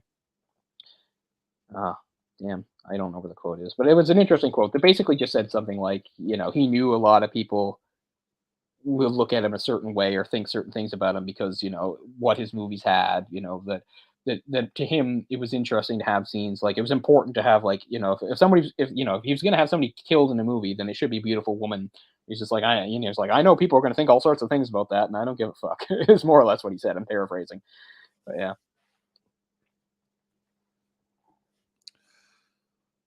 I find it kind of hard to believe that girls this young would be involved in such a hardcore sex thing. Again, it's a movie, right? It's a movie, and Right, and right, that's right. and that's what they do. That's what I say. It's weird. It's the weird dichotomy of something even like a Euphoria. It's the same type of thing. Like we have a society that gets upset anytime young people supposedly do anything or even talk about. But then we have all these shows that suggest that they're doing all these crazy X-rated things when like maybe like 0.00001% of them actually are. Well, But I I mean, it's a mean, movie, so it's a plot of the movie. It's okay. And it's interesting how they frame it too, because it's like, okay, they're part of some sort of sex club where they agree to have sex, I guess, with boys from college. But it's interesting how the photographer frames it too, because he calls them little dykes, because he says, they do stuff with each other too. And later, somebody frames it as, I think our main guy frames it as like lesbian games or something.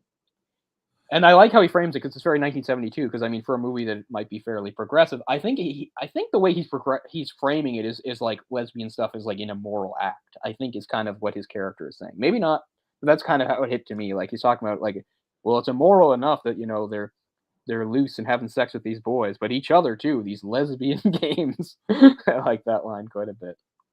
well, it's essentially like orgies, right? Like they're having orgies, which I'm assuming there's probably a dude present, but you Yeah, got 5 chicks, they got to do something, so they're working on each other, I guess, yeah. in So the yeah, in the I guess meantime. essentially, yeah, you have a group of 5 or 6 girls that are having sex with each other, and at least 2 or 3, I guess, older guys. And then Solange gets pregnant, and then Brenda, one of the groups, like I guess her maid knew all along, or she tells her maid about it. Her maid's like, "Okay, cool, I'll take care of it. I'll do a back alley abortion for you," and she does, and it goes horribly wrong, and it really messes up Solange, hence the title and driving action of this movie. And I guess after that, but that's the other thing though. I don't exactly get how Solange's father found out. Solange's father knew something happened to her, but wasn't the whole point she couldn't tell him? Like he couldn't say, Solange, what happened? Isn't the whole point like she doesn't Oh, talk anymore? he found out from the confessions, right? Like he Oh, posed of as a course. priest. Right, exactly. So yeah, he was very proactive even before he was killing people. So yeah, he I mean, I'm realized this was a Catholic girls' school. So if he went to confession and leaned on them enough, he could get. I mean, pretty smart, and they all do say it in confession. I'm assuming he knew something happened when she went like, deaf mute or mute. Yeah. I obviously knew something, but So, my point was like she couldn't tell him. But you're right. After that, right. he must have independently done some investigation, Yeah. poses as a priest, and it worked. He got the information he wanted from them. So an interesting plan. I mean, it's a movie; it's not real life, so fair enough. Remember the scene? Here is one of the odd scenes though. So like the killing of Elizabeth is kind of a bit sloppy, because like he stole the key to get into her apartment or whatever, and she's there, thinking it's Enrico coming in. He drowns her in the tub. Then he very quickly, runs out, and he's seen by the bearded neighbor guy, right? So he's very sloppily been seen. So the cops bring the neighbor in as a witness, and they give him a lineup of like various priests and ministers and stuff in the black, and they tell him to choose. And the bearded guy just gets really mad. He's just, "They all look the same. They're all wearing black." He just freaks out. Like we don't know anything about this character or why he's like feels like so threatened or under pressure. Like, is he some sort of criminal? Like he seems really upset to be asked questions by the cops. So like, you must have seen something. He's like, "Fuck off, leave me alone." And later he's like walking down the street ranting and raving to himself. It was just odd. I mean, I guess it's fine. I just thought it was odd. Like there seemed to be more to this character than we've been shown, because like his reaction is pretty extreme. Like he's really upset that they're asking him anything, and to the point that even he's out on the street like ranting and raving about how he hates priests and stuff. Man, so much pressure.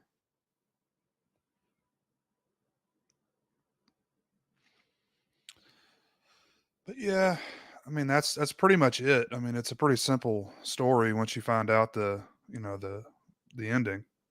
Yeah, it's kind of a big information dump in the last like 10 minutes, but I don't Right. mind. Sometimes sometimes that can be bad in movies. Sometimes it's good. I mean, it all depends upon how the journey there went. And as I said, maybe it's a low bar, but if you compare this movie to a lot of other giallos, like the plot structure is actually pretty good.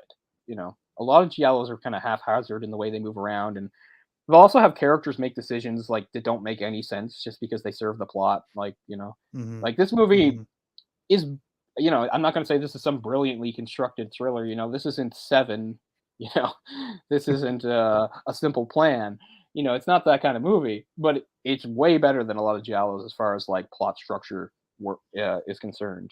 So it's one of the things I think that makes it stand out from a lot of giallos. That and the restraint. Well, again, these girls are being killed very violently and very in a sexually explicit way, but the movie doesn't actually show it. Mhm. Whereas there's lots of giallos that go very hard in showing a lot of stuff. I own Tenebrae, so I've seen it a lot. And Tenebrae is this close to being a slasher. And it's Mhm. 82, so by then slashers are up and running. So maybe they feel that to compete.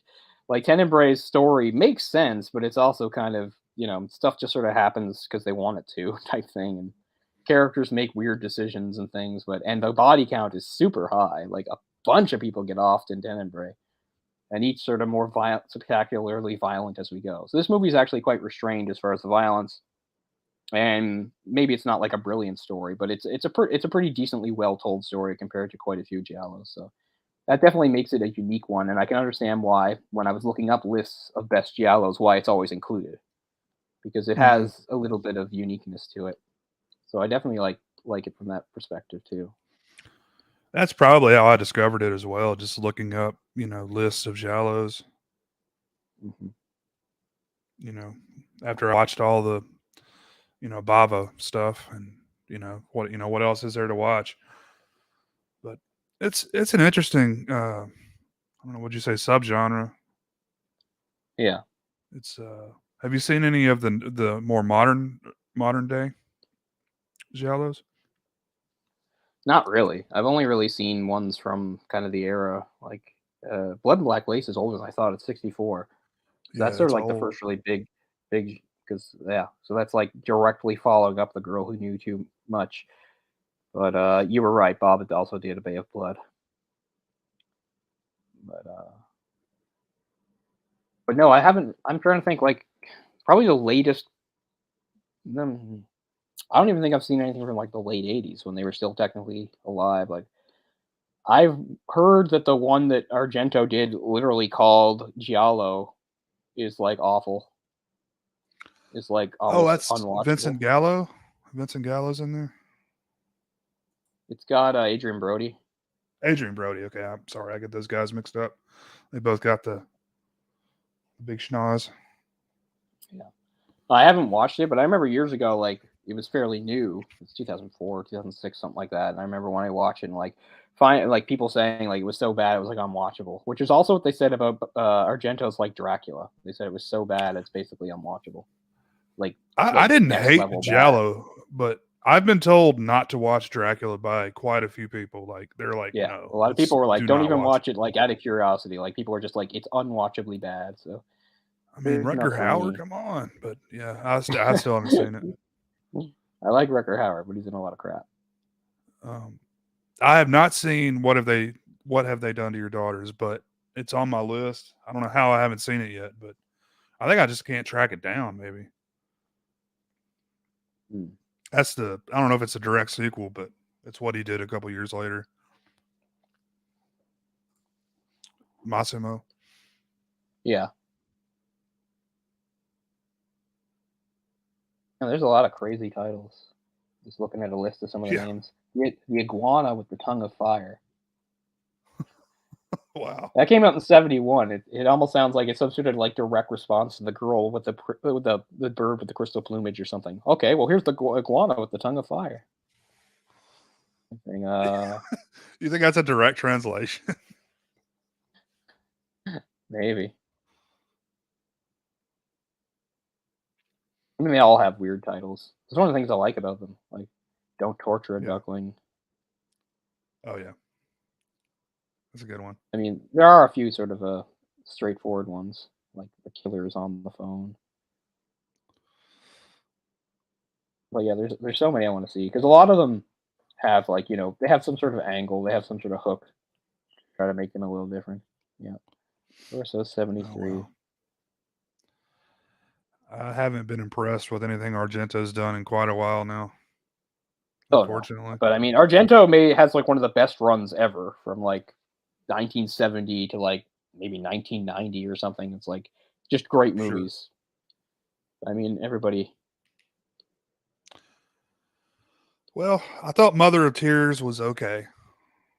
Um, It's kind of a disappointment after so much time. It's like yeah. finally here's the end of this authentic trilogy, and it's yeah, it's kind of a letdown from that.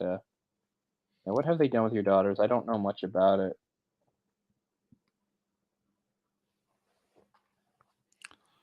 Not much information on it. I know it also has a sort of a very sexualized plot. There's something about an underage prostitution ring in it, so it goes pretty hard in the interesting content stuff. Definitely need to track that one down if I can. Yeah. But yeah, I mean, I have not seen that many giallos, maybe 8 or 9. I guess I need to see more. So it's good that I saw this one because this was one of the big ones. Hmm. This was not Massimo's first giallo. He did one called "A Black Veil for Lisa" in '68. I believe that was his first giallo.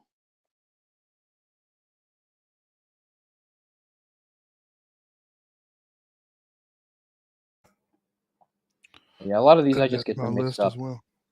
Because even though there's a lot I haven't seen, I've read a lot about them, some of them. So some of them I haven't seen, but I know the plot. But I get all these titles mixed up because they're so crazy.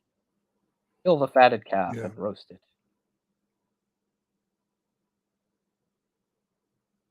Bloodstained butterfly.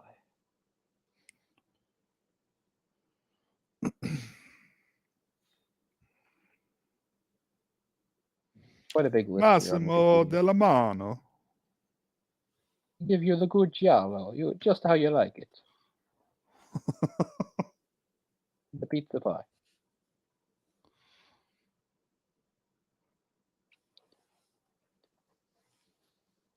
Yeah, our main guy Enrico has quite the accent too. It's funny because like some of the other people sound kind of Italian, and then the other people, they dub them or whoever, they make them sound very British because it's in London. So Yeah, whenever I was somebody reading speaks in that. that movie, you never know what they're going to sound like.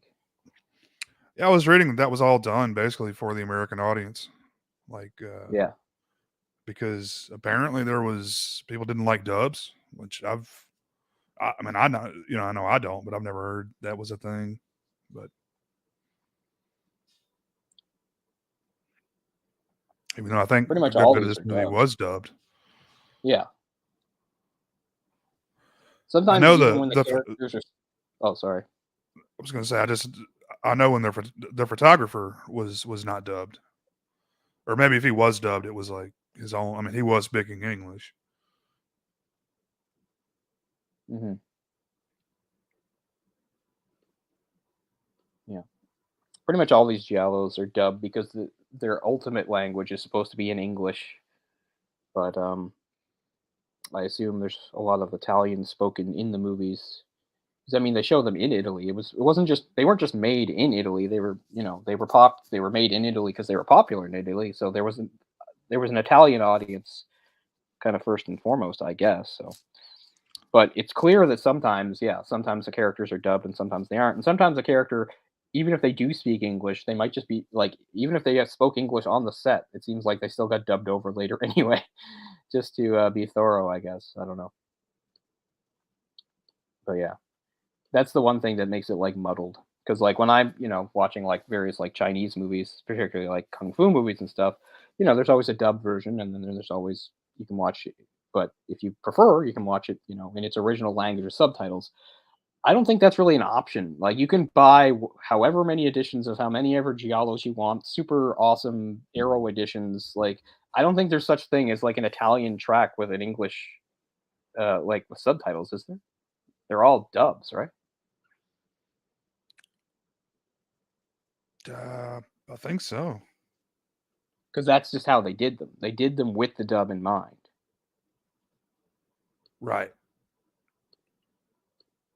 Because unlike Yeah. some certain foreign movies, when you have a foreign movie from a foreign country, they're done in their own language, and then for other markets, they might do a dub and they might not. But like something about the giallos is that they know they're always going to be seen by foreign markets, and I guess English is sort of the uh, most important language. I guess I don't know. They always dub them. I guess back then the American audience was really what they had in mind. I would I think imagine, so. Yeah. or Yeah. American, probably, you know, European. Well, I mean, if a movie has English, it's the widest sort of spoken language, right? That has like the widest. It'll reach the widest audience if it because plenty of Europeans, even though English isn't their first language, can speak it. I mean, even more so now. I mean, I think even a lot of Asian countries, like they teach English in school. Mhm. From what I've heard.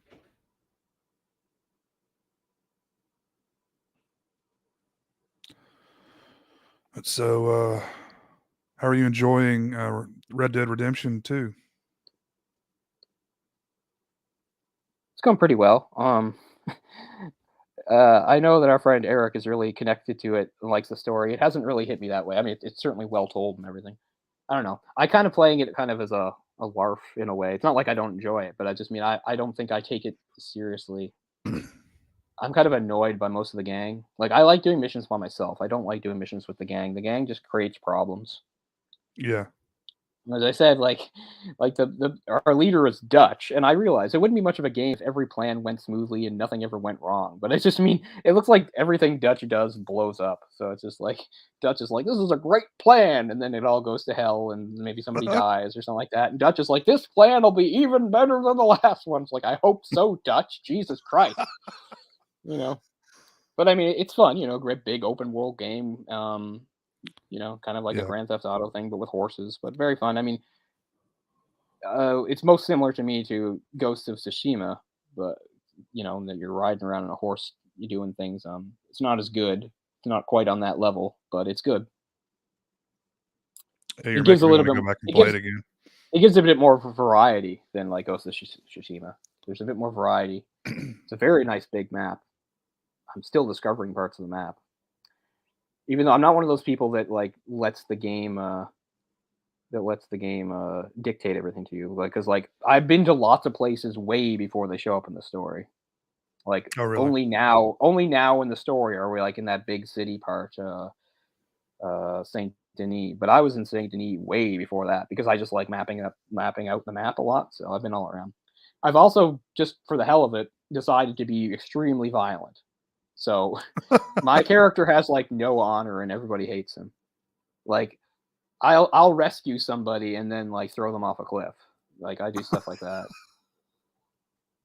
It's hard seriously, it's hard to rescue people though sometimes because it's really hard to tell a situation. Like I'll sort of half hear some dialogue and maybe some raiders have caught a guy. I'm like, oh, I can rescue that guy. But by the time I get in and kill all the raiders, they already killed the guy.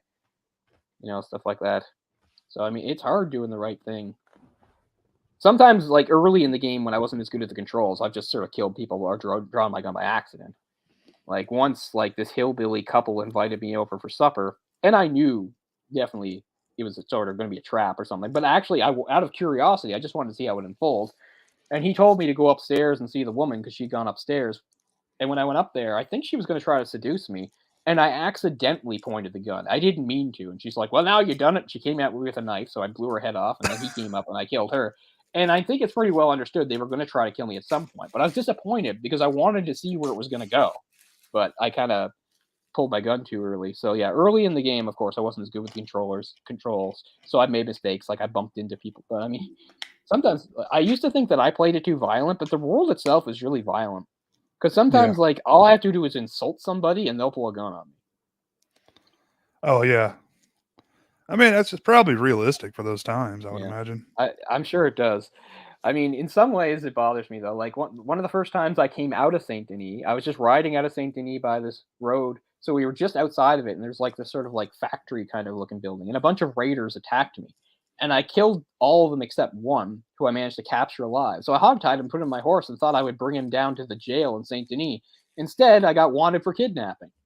I'm like, how's this kidnapping? He attacked me, and the whole so.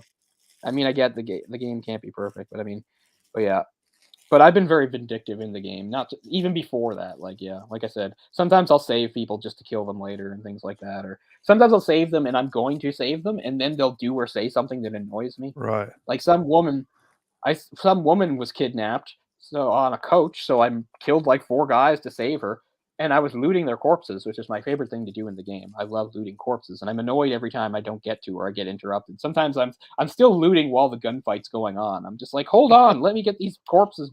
But anyway, so she started to get really mad at me for taking too long. So by the time I let her go, she wasn't happy at all. So I tied her up and dropped her on the train tracks and let a train run her over. But I mean, that was only because she got mouthy with me. Like I was gonna save her and see what it was gonna happen, but she was just like, she got really mad that I took too long, and I didn't like that. So yeah, I played so I've made it hard on myself because I've made a lot of enemies and a lot of people don't like me. So sometimes when they're like, a white dot appears on the map for like a stranger mission, sometimes I can't really follow those up because like the characters either disappear or they just get really hostile with me before anything can happen. So the next time I play the game, I'll play gentler. But right now, I'm just determined. I'm going to keep going. So I'm just going to keep being an evil bastard. I don't every time make the evil choice. I've done some nice things. Like I helped this guy who's like a monk. I didn't steal money from him. I gave him money and things like that. But a lot of times, I've usually chosen the evil option. You know, when I interrogate people, I usually beat them to death. Things like that. So so No, I've it's been more playing the fun. game pretty good. Yeah, so I've been playing the game pretty kind of like an evil bastard, but no, I've definitely enjoyed it. Probably would have gotten ages ago. I was just waiting for the price to drop. I got it for a much better price. Mhm. So plus, I mean, it's not like I lacked for games. I had plenty going on, but it's fun. I'll probably play some more tonight. But like as usual, I try not to move too far on the story. I try to do as many side missions as I can and things before I move forward. But sometimes I think I've just missed out on them or done something wrong, so that they disappear, which is too bad. What's really weird is I used to be really good at roping people, and now I don't seem to be as good at it anymore. But I don't know. Hmm. Well, I picked this up. Haven't had a chance to play it yet. That's the Evil Dead, Oh, The Evil Dead, right? Yes. the new one, and this is on PS4. I know.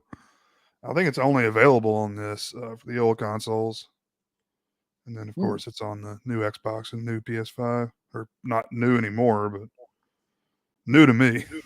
Yeah, I've seen some gameplay of this, and it looks really cool. So looks very, very true to the movies. So looking forward to that's checking that cool. out. I've never played an Evil Dead game, and there's been a few over the years, but I've never Haven't actually either. played one. Haven't So, so that's interesting. I either. actually really like to play another big sort of horror game again. I've been thinking about, I'd like to go back and play through at least the first two Silent Hills again because I haven't played those in so long. They're harder to get than you think, though.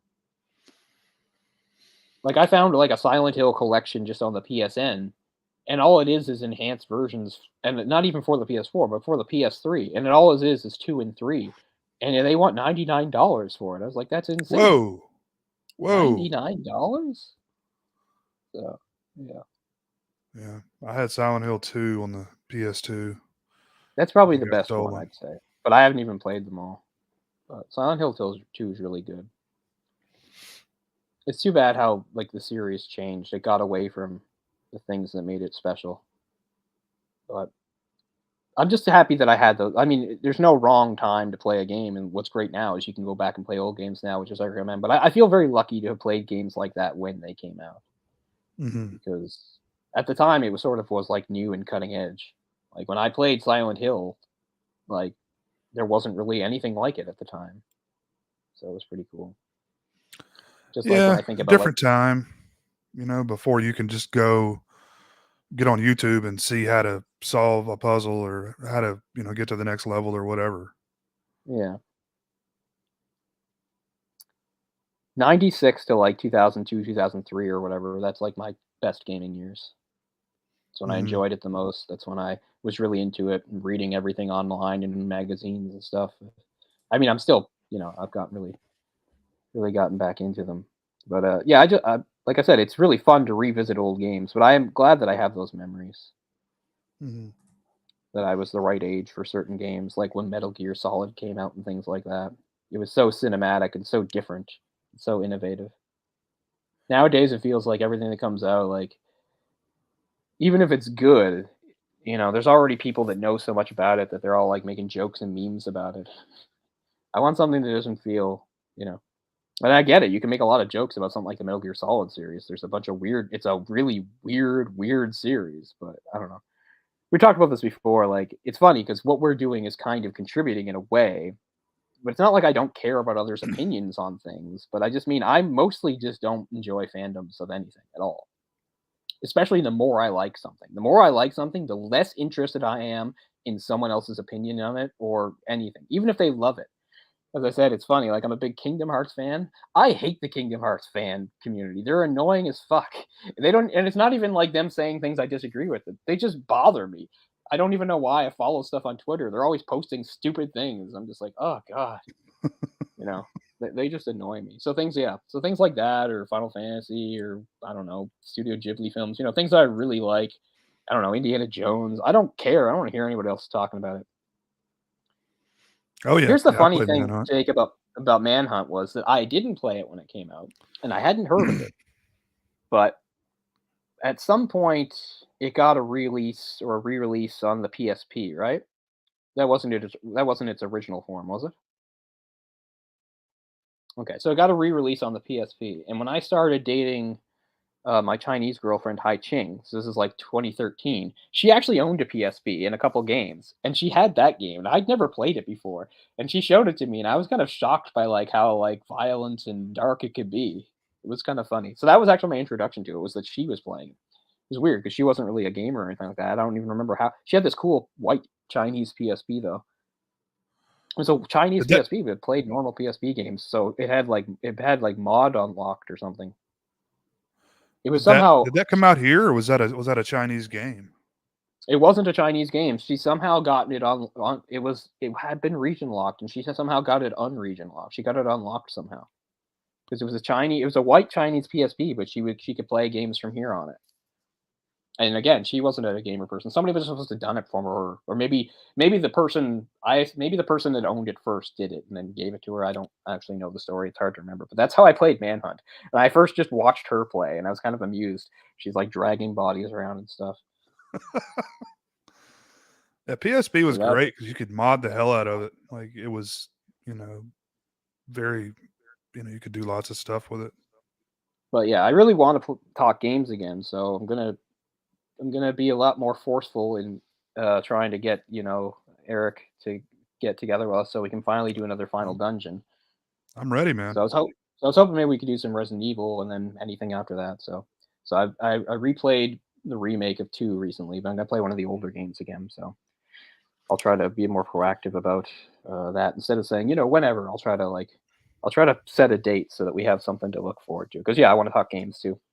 But yes, very much enjoying the Red Dead Redemption. It's a lot of fun. There's a lot of freedom to it. It's of course a beautiful game, wonderful landscapes, Mhm. has really nice sound. I think I don't have surround sound, but I think it's one of those games. If you had surround sound, you would really feel like you're out in the wilderness when you hear Mhm. wonderful lighting effects. I mean, at this point, it's the PS4 towards the end of its cycle, so obviously, pretty much any game has good lighting effects. But I just mean I noticed them in this just because of the nice scenery, I guess. I mean, if you can get nice lighting effects from like a 32-bit system or something like that, that's more notable. Obviously, a PS4 can handle lighting effects, but I just like it in this game just because of the scenic atmosphere, the scenic setting. It's very nice. So yeah, I'm enjoying it for sure, and I will continue to play it. Um, I don't mean to taunt Eric. It's not like I don't think the story's good. The story's good. I just am annoyed by a lot of the characters. I Yeah. don't know. I play games sometimes I'm too involved in games and that like to me the character is me and that's one of the reasons why I get annoyed. Like that's one of the things like if you go back to say Metal Gear.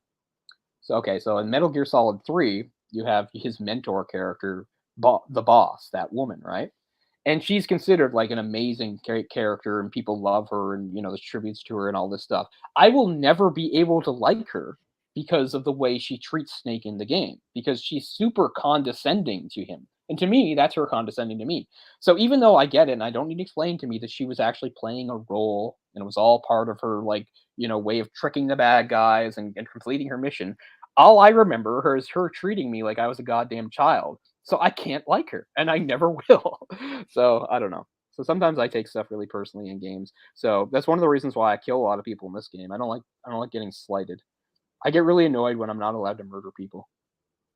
And I mean, I'm not that kind of gamer in that I want to kill everything in every game. I like lots of games where like you have options not to kill. That's just how I'm playing it this time. Next time I'm going to be a much more honorable guy, but right now I'm just like, yeah, I just kill anybody that looks at me funny. And I start to feel kind of justified, like as I said, because maybe it's because I built up a reputation, or maybe not. Because sometimes like somebody will call out to me, so I'll say hello. But if I stick around too long, they'll already start to get hostile. Like I'm not even touching them; they just don't like that I'm in their area for too long. Yeah, so the AI is Yeah. something interesting in the game, and I guess I'm a sucker. I think I should be more patient in some situations. It's hard to tell because in some situations I want to be more patient so I can see how things shake out. Other situations where I've tried that, it went horribly wrong. So I'll be like, okay, let's see how this goes, and then like the person I was supposed to rescue gets murdered. So Right. so I mean that's another thing to like about the game. You don't know how certain situations are going to unfold. You don't always know how to react. So yeah, definitely enjoying it. It's I know I'm late to the party playing it, but it's fun, and I've got plenty more to go, so that's what I'll be doing for the next little while. But I'm gonna try to squeeze in one or two of the old. I want to play Resident Evil 3 again, the original, but I don't think I can because that was on my PS3, which I actually sent to Sydney for space. So I don't know. I still like my PS3, just both controllers are shot. So I thought this is just taking up room. So I haven't given up on my PS3, but I sent it and its games back to my house in Sydney, my parents' house, and I think I should have sent my VHS stuff back too because it's taking up too much room. Because right now I don't have my VCR. My VCR is in Sydney anyway, so having VHS taking up shelf space, where like any of the last games or movies I've gotten from like the last year and a half, like I don't have shelf space for them. They're like sitting on like my coffee table, which I don't like. So I should have like. Mhm. So maybe if I go to Sydney in the summer, I'll take my VHS with me because it's taking up too much space. Yeah.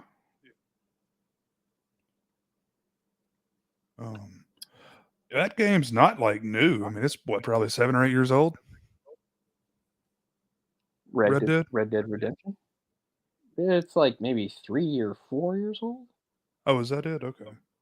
It might be older. I don't think it's 7 or 8, but it's at least 4 years old. Because I remember though they, like, having, like, South Park episode about it. Well, not about it, but they talked about it, and that's from at least 4, maybe 5 years ago, so yeah, it's been around for some time, and I've had opportunities to buy it at the same price I got it here now, I just didn't because I had other stuff going on.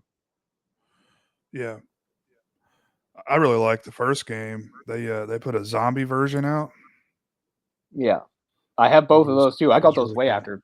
The PS3 was already dead by the time I got that, so I was late to that one too. And I actually bought the both of them together at a used game store. Yeah, 2018. Yeah, so it's not that long ago. It's about 4 years ago.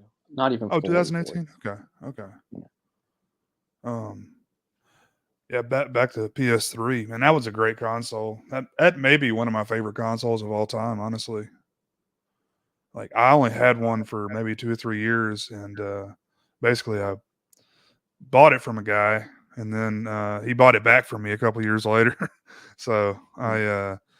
but that whole time I had that GameFly, it was like the Netflix for Yeah. games service. Right. So I was just like mowing through the whole catalog, and I would just like look at what's the best games on PS3, and I played everything.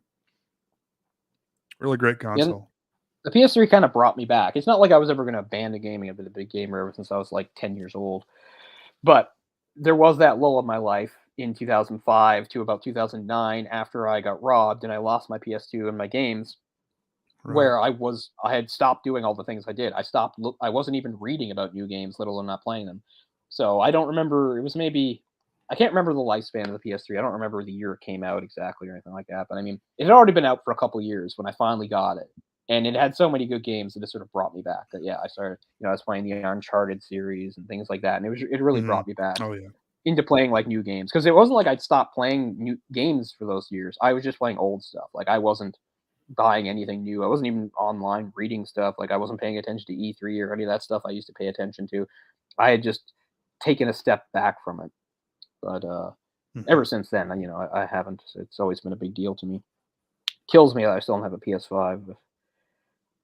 I went to Best Buy just the other day, and it's funny because they have like everything except the PS5. They have like PS5 controllers, a PS5 like steering wheel, all all these things, and for various games. And they've got the Xbox, whatever it's called, and they've got the new Switch, and just everything except the PS5 itself. Why is it so hard to get a hold of? The main reason was some sort of chip shortage.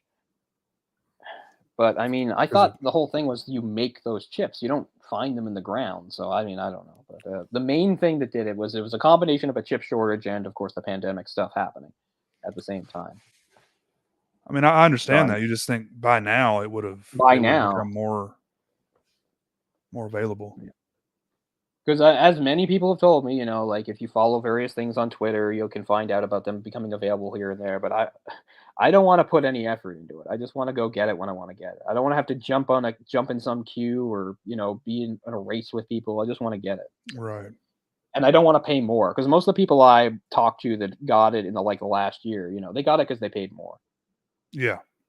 Either they paid some scalper price or they had to get like a bundle. Because some people, retailers, are worried about scalpers, so they'll only sell it as a bundle. Because that was the last thing I heard from Ryan. Ryan found a guy somewhere around Halifax, I don't know where, he didn't say what store, and he had one, but he wouldn't sell just the console. He wanted to sell it with a controller and like 2 games for like $900. And I was like, I can't fucking do that. So Fuck. I don't know that I could even justify that, honestly. Like, I mean, ugh. I don't know, but you think they got to be trying to make that better, right? Like, play Sony, because you're not selling yeah. consoles, you're not selling games. You know. Yeah, exactly. That's the other thing that bothers me is that I'm like, that's one of the reasons why every once in a while I always think about buying like another PS5 game. I've already bought the Final Fantasy VII one because I'm worried about by the time I have a PS5, they won't actually be on the shelves anymore. Because just the other day when I was out, I was looking for the game Scarlet Nexus and it wasn't there, and I was like, I don't even know if I would want to buy Scarlet Nexus, but I was bothered that it wasn't there anymore.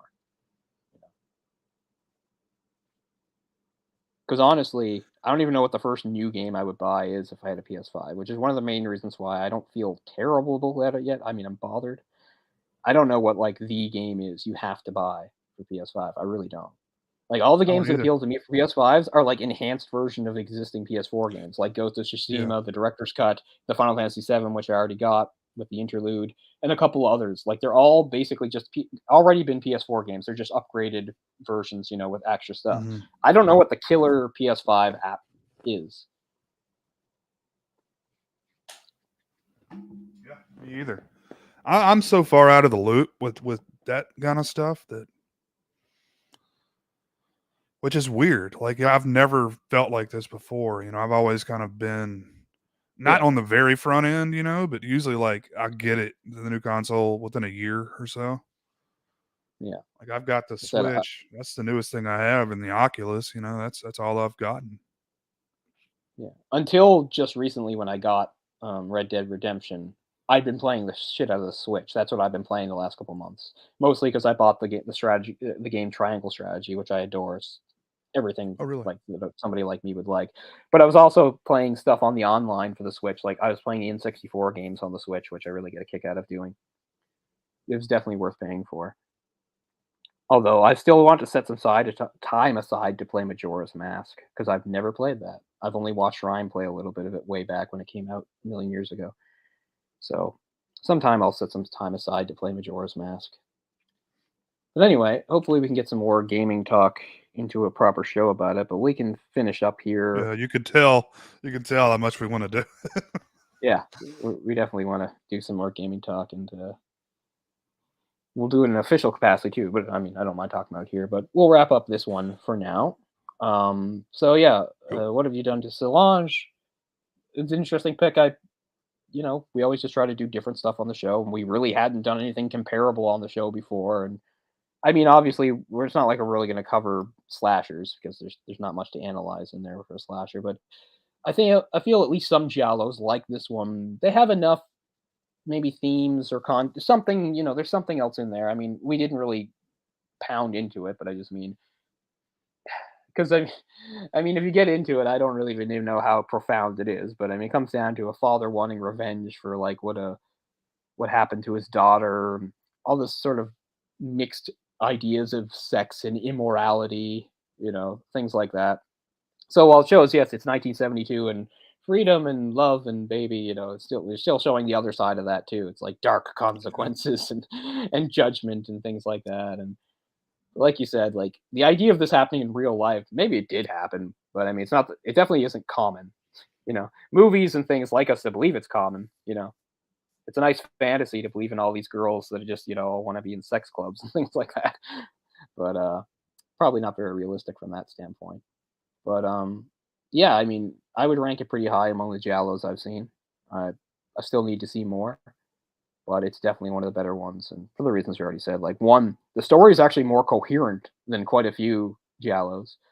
And even though I like giallos for how violent and exploitative they can be, I actually enjoy the restraint of this one. Again, Hmm. like the kills are violent, but you don't really see that. That they really hold off on that. There's some blood, but you don't. You compare it to something like Torso or Tenebrae. It's very tame compared to what they show on screen. Right. So yeah, and I think the score is another really good treat. Ennio Morricone or whatever his name is. Hopefully, I'm not getting that wrong. Hmm. You know, his scores are always good, so I shouldn't be surprised.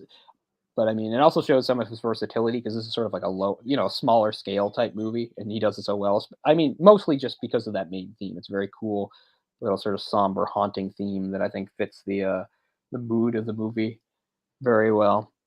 I mean, uh, I guess I would need to see more giallos to really give it a good ranking. Because as I said, I've seen.